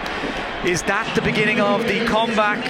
Well, they have been bigger and better than everybody else in the game in 2017 Galway, but today, Seamus Hickey, have they met their match? That lead has been pared back just a little, but they've got a mountain to climb. It'll be very interesting to see what Galway do in this second half. They've bought their big hitters. Conor Weiland, Jason Flynn, Conor Cooney are all on the field at the same time. Those guys are the ones that's going to lift this team. Second goal for Galway in quick succession. Jason Flynn rifling that shot home from the right wing. It was unstoppable. From the moment the sliotar hit his hurley, there was only one outcome, and all of a sudden the gap is back to 13 points. I would imagine the words of the Galway coach Micheál Donoghue ringing in his team's ears. He demands excellence from his players. He will not have been happy with that first half. They're the defending champions here at Fenway. They're also the reigning All-Ireland champions, Galway, and they're capable of so much more. What a great start for Galway. 7 points on the board in the first 2 minutes of this second half. This is what they needed. This is what they need to do to challenge Clare. A penalty for the keeper kicking the ball. Clare could be they could be on the receiving end of some of these decisions from the referee now. They have to be very careful that some of their defending has to be done legally, because these penalties really hurt them, and Galway want to get back in this game quick. Well, that was loose from the goalkeeper. Just I think Patrick Kelly tuning out there, forgetting you cannot kick the ball in Super 11s hurling. And we've got Conor Cooney with his second penalty of the second half. If this goes in, anything could happen, and it has. Cooney with another sublime finish. It is a rare skill, the ability to beat the keeper from that sort of distance time and time again, and the gap all of a sudden shaved to 8 points. And the crowd have found their voice, a quite biased crowd here in Fenway Park. Huge Galway contingent. They want to see the maroon and white team come into this game and really put it up to Clare. And Galway are giving the crowd exactly what they want at the start of this second half. Porrik Mannion, man who plays with the club, a Haskara Fahana, going for the goal. It was half blocked on its way through. Somebody got a hurley to it to knock it out for a short corner, a 65. But Clare have hardly crossed the halfway line in the first 3 minutes of this second half. Remember, it's a 20-minute period, 17 minutes still to play. And right now, Galway's comeback is in full swing. Flynn with the half volley, lashing it down towards Patrick Kelly's goal, but it flies wide of the target. And Clare will have possession. They also have an 8-point lead. Breathtaking start to the second half. Really, really excellent play from Galway. Clare struggling to get the ball to hand. Energy and passion for the Galway players really, really on show. Yeah, it's been a frenetic, frantic start as the Galway defender there, Porrik Mannion, as he cleared that ball away, he was caught by a late challenge by the Clare player, and it's a yellow card for the Clare man. A yellow card for Dara Corrie, number 23. Just delayed the challenge a fraction too long, caught the hand of Mannion. That will sting. Galway have the ball. Jason Flynn, man who plays with Tommy Larkin's club, goes low, tried to bounce that ball off the turf. Down there in front of the pitcher's mound, there's a real scramble, and Patrick Kelly, the goalkeeper, very nearly throws it into his own net. Blocked on the line with the follow-up shot from Conor Cooney. Well, real drama in front of the Clare goal. How did that not go in? Great defending. Pat O'Connor on the line, Patrick Kelly putting every body part they possibly could to stop that ball going over the line. Patrick Kelly again pressed into action as Clare try to hang on to that lead now. They were cruising at half-time, but so much has changed in the first 5 minutes of this second half as down the field, charging downfield, comes Cathal Malone, trying to link up on that far side with Ian Galvin. Galway though getting men back, and it's the considerable presence of Joseph Cooney that gets the sliotar downfield, but not for long. It's about to be returned again with interest. Great take by Peter Duggan. He really is putting on a show. Duggan! Another goal. He hit 25 points in the semi-final win over Tip, and he looks like a man who's only getting started. A leading candidate for MVP in this series. One-handed, just a beautiful strike to goal. Excellent from Peter Duggan. So Clare 11 points in front again. And they have the ball spread through by Rory Hayes. Nobody at home on the full forward line, everybody gone wandering, and instead it's Colm Callanan, the Galway captain, who gets it clear. Here's the number 11, Davy Glennon, goes for it, blocked out on its way through for a short corner.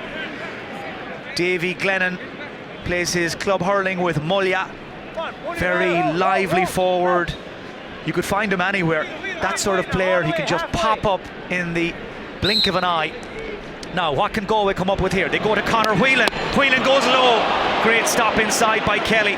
He guessed correctly, low to his left, got the hurley behind it, and he manages to keep that goal line intact. First 6 minutes of this second half have flown by. You're watching the 2017 AIG Fenway Hurling Classic final here at Fenway Park in Boston, and it's Clare who are still out in front. Lovely close control. Would have been a spectacular finish. Rory Hayes it was who was treating the crowd there to the full array of tricks and flicks. One of the rookies in the Clare team, but learning fast by the looks of things. Here's Porrik Mannion, and it was delivered on the big days for Galway over the last few years. Beautiful ball, killed stone dead on the hurley by the number 6, Brian Malloy. He just killed it, struck it in the same movement away for a short corner. That is a really, really spectacular skill to kill the ball at such pace from such distance. Such incredible hurling on show there. The crossfield ball, the control and the strike. Excellent block by Clare. Galway this time mix up the short corner. Éanna Burke goes for it, drills it. It got a touch on its way through, but it counts. It's in the net. It's a goal. It's a 5-pointer for Éanna Burke from the St. Thomas's club. And now just look at that scoreline. That noise you can hear is the sound of that Galway juggernaut coming over the hill now and beginning to build up pace, build up speed and momentum. They're coming for Clare now, Galway. The All-Ireland champions inching closer and closer, and still so much time to play. Here's Clare's talisman, their inspirational MVP so far today.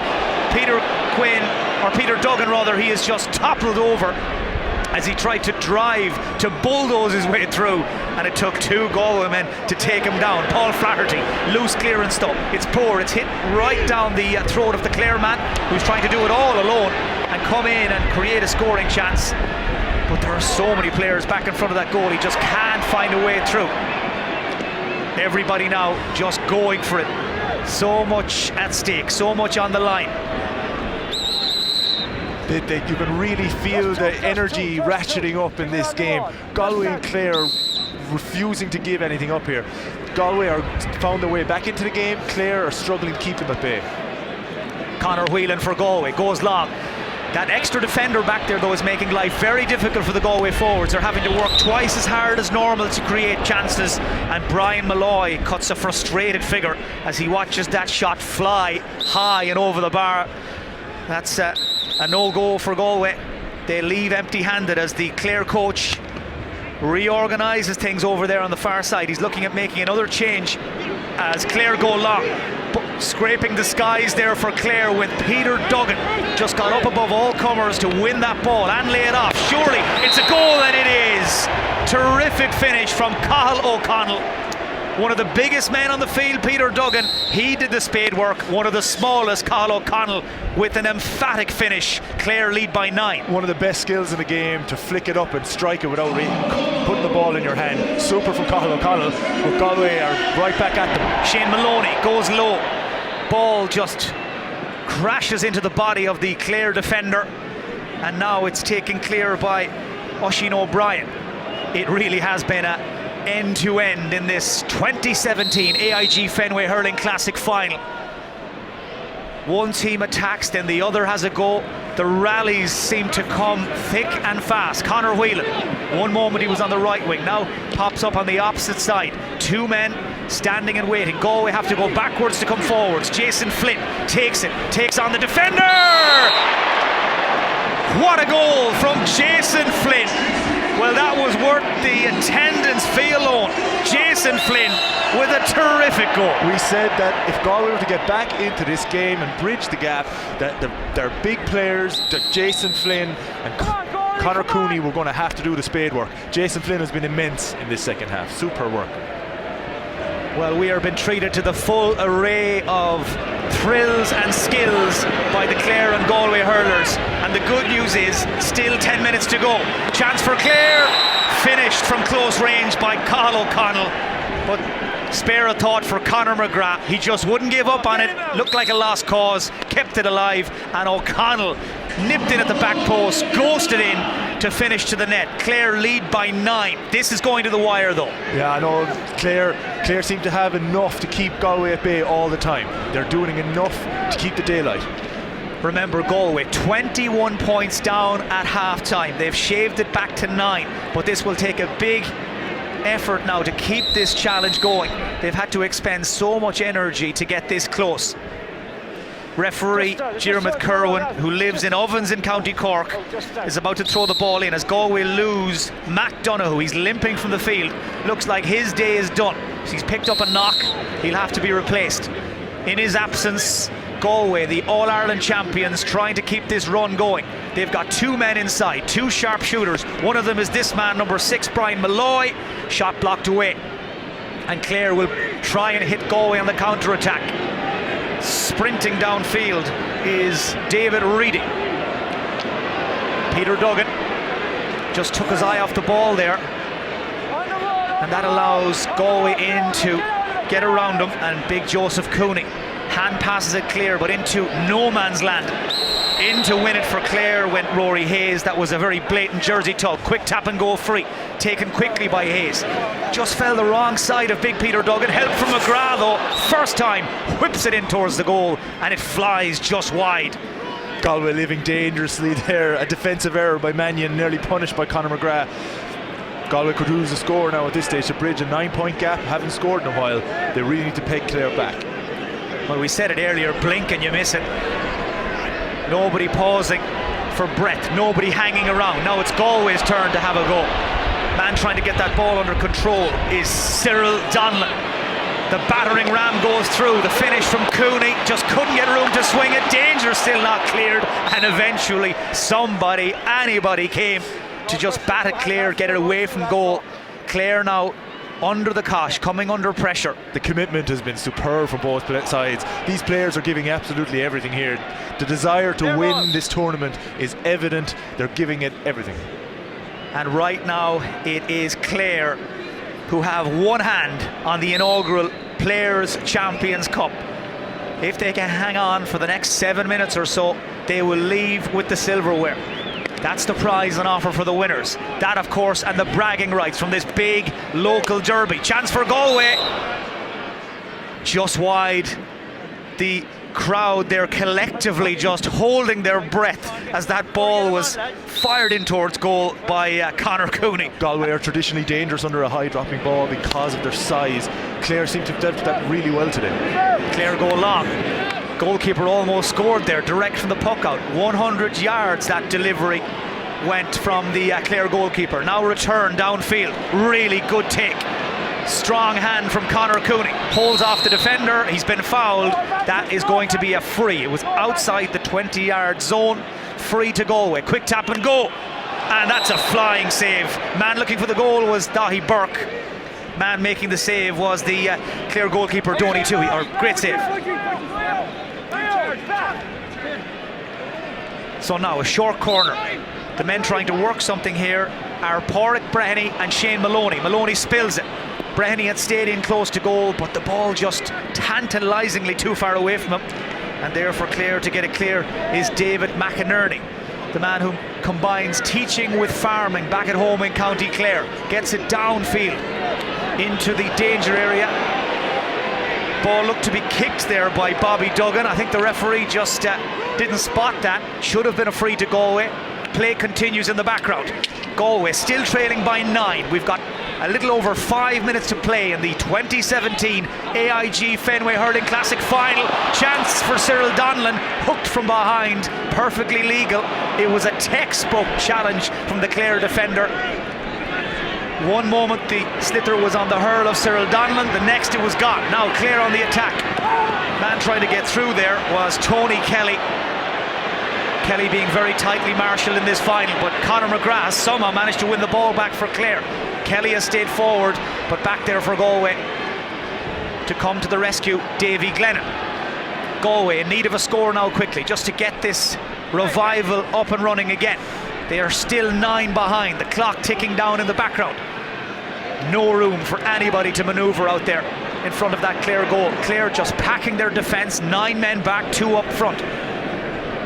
Long delivery, looking for Conor Mcgraw, not to be. You can see the effects. You can see the effects of the Galway tactics here. They're really trying to work the ball long to their forwards, but the Clare defenders are standing up so well. They're gaining possession and they're working it. They're carrying the ball out of defence to try and kill the clock and stay ahead.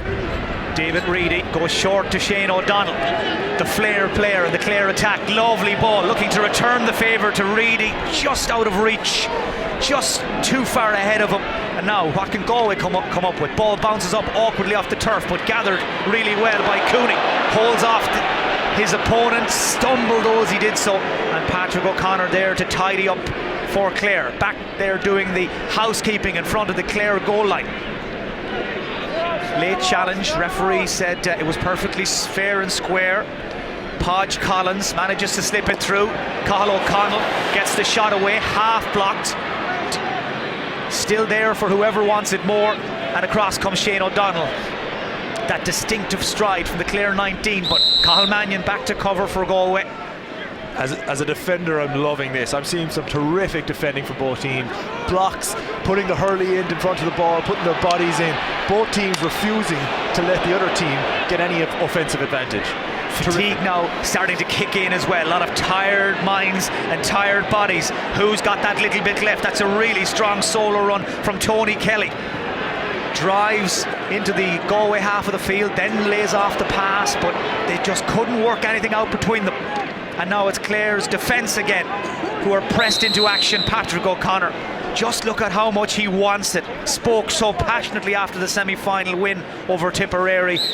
He knows the significance of this game, the significance of playing hurling here at Fenway. How he'd love to lift that Players' Champions Cup very shortly. The Clare captain, shot goes in, this could win it, and it's a goal. The credit, I think, will go to David McInerney, the Clare number 11, who fired in the shot. May have been deflected on its way through, but it's a 5-pointer for Clare, and it may just push them over the hill and on to the victory. Less than 2 minutes to go, and they're 14 up. It's such a closely poised competition. This could be huge for Clare. And it's that man, once again, Peter Duggan, who has really taken this game by the scruff of the neck. 6 goals in the 2017 AIG Fenway Hurling Classic final for Clooney Quinn's finest, Peter Duggan. This has been balanced on a knife edge, and Clare seem to just be cutting through it right now. Excellent work from the men in yellow. They have been relentless in this second half. Full value for their 17-point lead. Well, when Clare play like this, it's easy to see how and why. They were 2013 All-Ireland champions. So much talent, so much ability. And this will do wonders for their confidence heading back to Ireland during the week ahead of the start of the 2018 season. To come across the Atlantic, to spend the long weekend together as a group, to beat the likes of Tipperary and Galway in a tournament like this, they will travel home happy men. They've been incredible ambassadors for the game over here, represented their counties with immense ability and pride. I can't imagine that any Clare person here could be any happier with this game so far. 1 minute left and their team well on top. We're ticking into the final 30 seconds now. It's gone for Galway at this stage. They're playing for pride, just trying to maybe grab another goal or two to take the lopsided look off the scoreline. Galway, who just had 3 points to spare when they beat Dublin in the 2015 final here at Fenway. Today, though, just never got going, the All-Ireland champions. Clare making a really good start, leading by 21 points at half-time. And after a few scares and a slow start to the second half, Peter Duggan with his 7th goal, a magnificent 7 for Peter Duggan. Now the big question, will they get the 3 or the 5? It's a 5-pointer for Duggan. He will never forget his day at Fenway. What a day it's been. What a fantastic day. And what a goal for Conor Weiland. Conor Weiland. The close to this game has been absolutely incredible. The 100% honesty and commitment. Such a wonderful thing to behold. This Clare team are going to close out this game and win the Players' Champion Cup. So goals galore here at Fenway in the closing stages. We're now into additional time. It's all over bar the shouting, and there will be plenty of that from the Clare supporters when the final whistle does eventually sound. We're now in stoppage time. Conor Whelan in there trying to just get a flick to that. Instead collides with the Clare goalkeeper, who can allow himself a smile, take a breather. He knows the hard part is done. Andrew Fahey, part of that last minute stand in the semi-final against Tipperary. He has done his job and more. And it's all over, and to the winners go the spoils.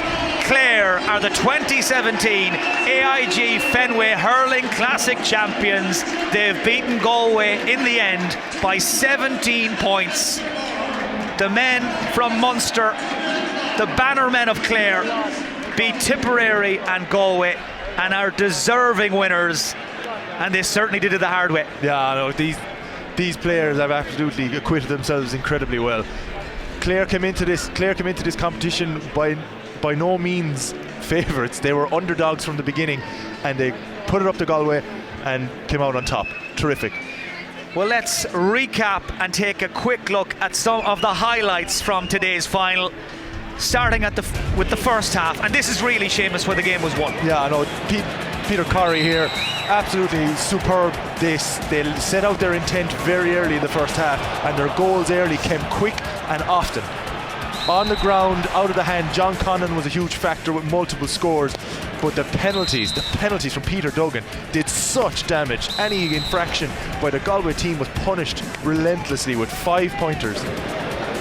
Well, there's no doubt who the star of the show was in this final at Fenway. That man, Peter Duggan.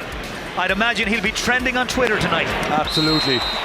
Jason Flynn did his level best to pull Galway back into this game. The start of the second half, they tried to bridge a 21-point gap, brought it down to 6 points, but the likes of Cathal O'Connell refused to budge for Clare. They finished the game incredibly strong, scoring goals from all parts of the scoring zone. Really, really terrific performance from David McInerney, Pat O'Connor, their captain, and Clare. You can see him down on the field there, incredibly happy with their win. Well, they must be absolutely exhausted. Clare played in the second semi-final, had a very quick turnaround to get ready to take on the reigning All-Ireland champions Galway, but they found that extra energy from somewhere. They really wanted this so badly, and as we said earlier, all of these guys, amateur athletes, they'll be back at their day jobs, back at work later in the week, but they will sleep soundly tonight. Yeah, no, it's one of the best aspects of our Irish games is the people who play them, and the Gaelic Players Association have been represented by those players today with incredible high standards, passion, commitment, honesty.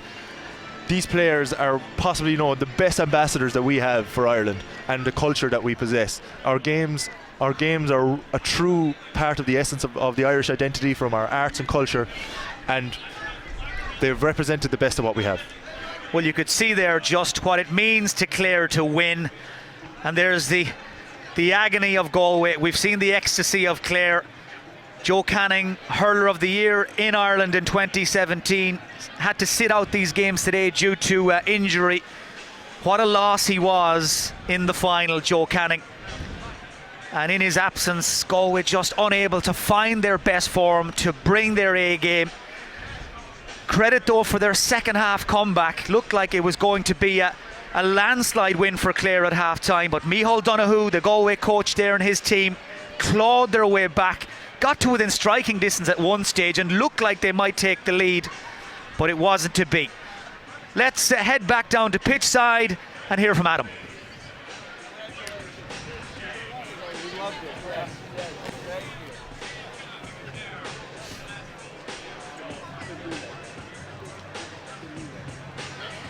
So we're going to head to Adam in just a moment, just having a little bit of difficulty connecting with him at the minute, as Clare wait impatiently, I'm sure, to get their hands on that Player Champions Cup. They will enjoy their last 24 hours in Boston before heading back to Shannon tomorrow evening. It's a long way from Clare to here, as the song goes, Seamus Hickey, but it'll be a short flight back home tomorrow night. Winning this tournament shortens the flight, but those tailwinds will help get us home. So they'll be really happy on their way. Okay, with that, let's head back down to Adam.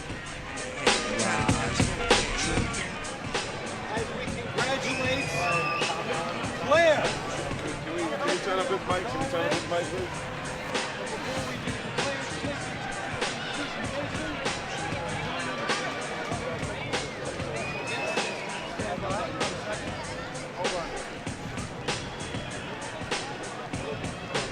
Give that one. This one? Yep. The backup? Yep. And now for our AIG Fenway Hurling Classic Trophy presentation, we toss it down to Nesson anchor Adam Pellerin. All right, thank you very much. There we go. All right. Did we have a good time today? Big congratulations to all the competitors taking part in the AIG Fenway Hurling Classic, and a big congratulations to Clare for their victory over Galway. I'm joined on the field now by some very special guests who are here to present Clare with the AIG Fenway Hurling Classic Players Champions Trophy. Anashte, Francis Fitzgerald, Fenway Sports Management Senior Vice President of Sales and Operations, John Clark, GPA CEO, Dermot Early, Director General of the GAA, Porrik Duffy, AIG Ireland Managing Director, Tom Allen, Consul General of Ireland, Fionnuala Quinlan, Director of Communications, Declan Kearney, Chairman of Boston Friends of the GPA, Aidan Brown, and Red Sox President and CEO, Sam Kennedy. All here to help us present the Players Champions Cup Trophy to Clare and their captain, Patrick O'Connor. Congratulations. Galway came out in that second half firing, but you guys were able to stem the tide and able to hold them and come up with the victory. How'd you do that? Galway are a fantastic team. I mean, we had a bit of a lead in going in at half time, but because there are so many points awarded for a certain type of goals, the scoreline, don't let it fool you, it was very close, and that's what it ended up being. Galway are our All-Ireland champions, and rightly so, and I'd like to take this opportunity to congratulate them on what was a phenomenal year.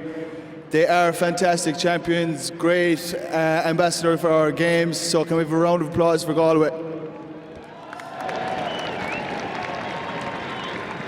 And we talked about this earlier, the unique setting of Fenway Park and playing Super 11s here and able to beat Tipperary and then Galway.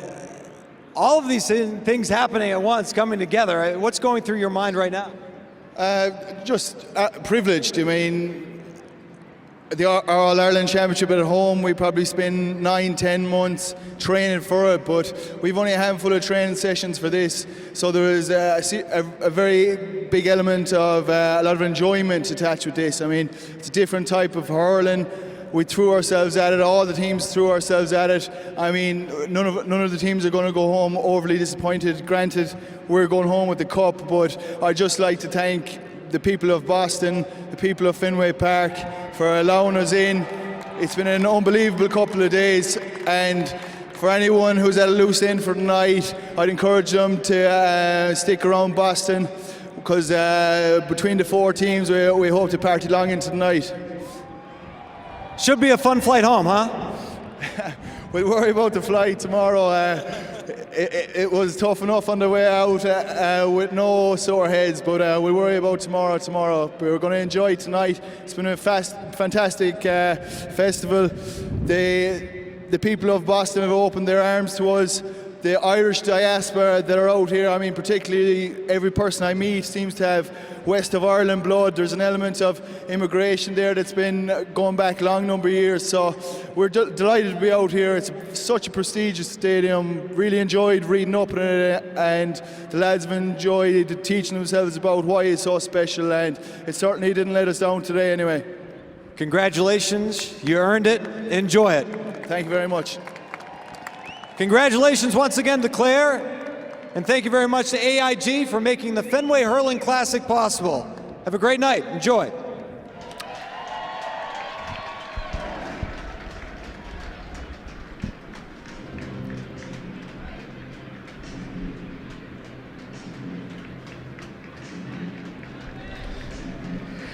and it's the Irish Taoiseach Francis Fitzgerald presenting the Players' Champions Cup to the winning captain Patrick O'Connor from Clare. It has been a super Sunday here at Fenway. 4 teams, 3 matches, 1 champion crowned at the end of it all. The men of Clare are the 2017 AIG Fenway Hurling Classic champions. Huge crowd turned out to create such a special atmosphere. We just hope you enjoyed it as much as we did. Our thanks to everybody who made the show possible behind the scenes. Enjoy the rest of your weekend. It has been a fantastic day of sport here at Fenway.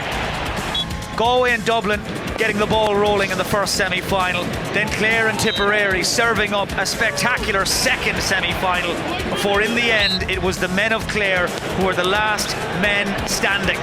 That's it from the 2017 AIG Fenway Hurling Classic. Enjoy the rest of your weekend. It's goodbye for now.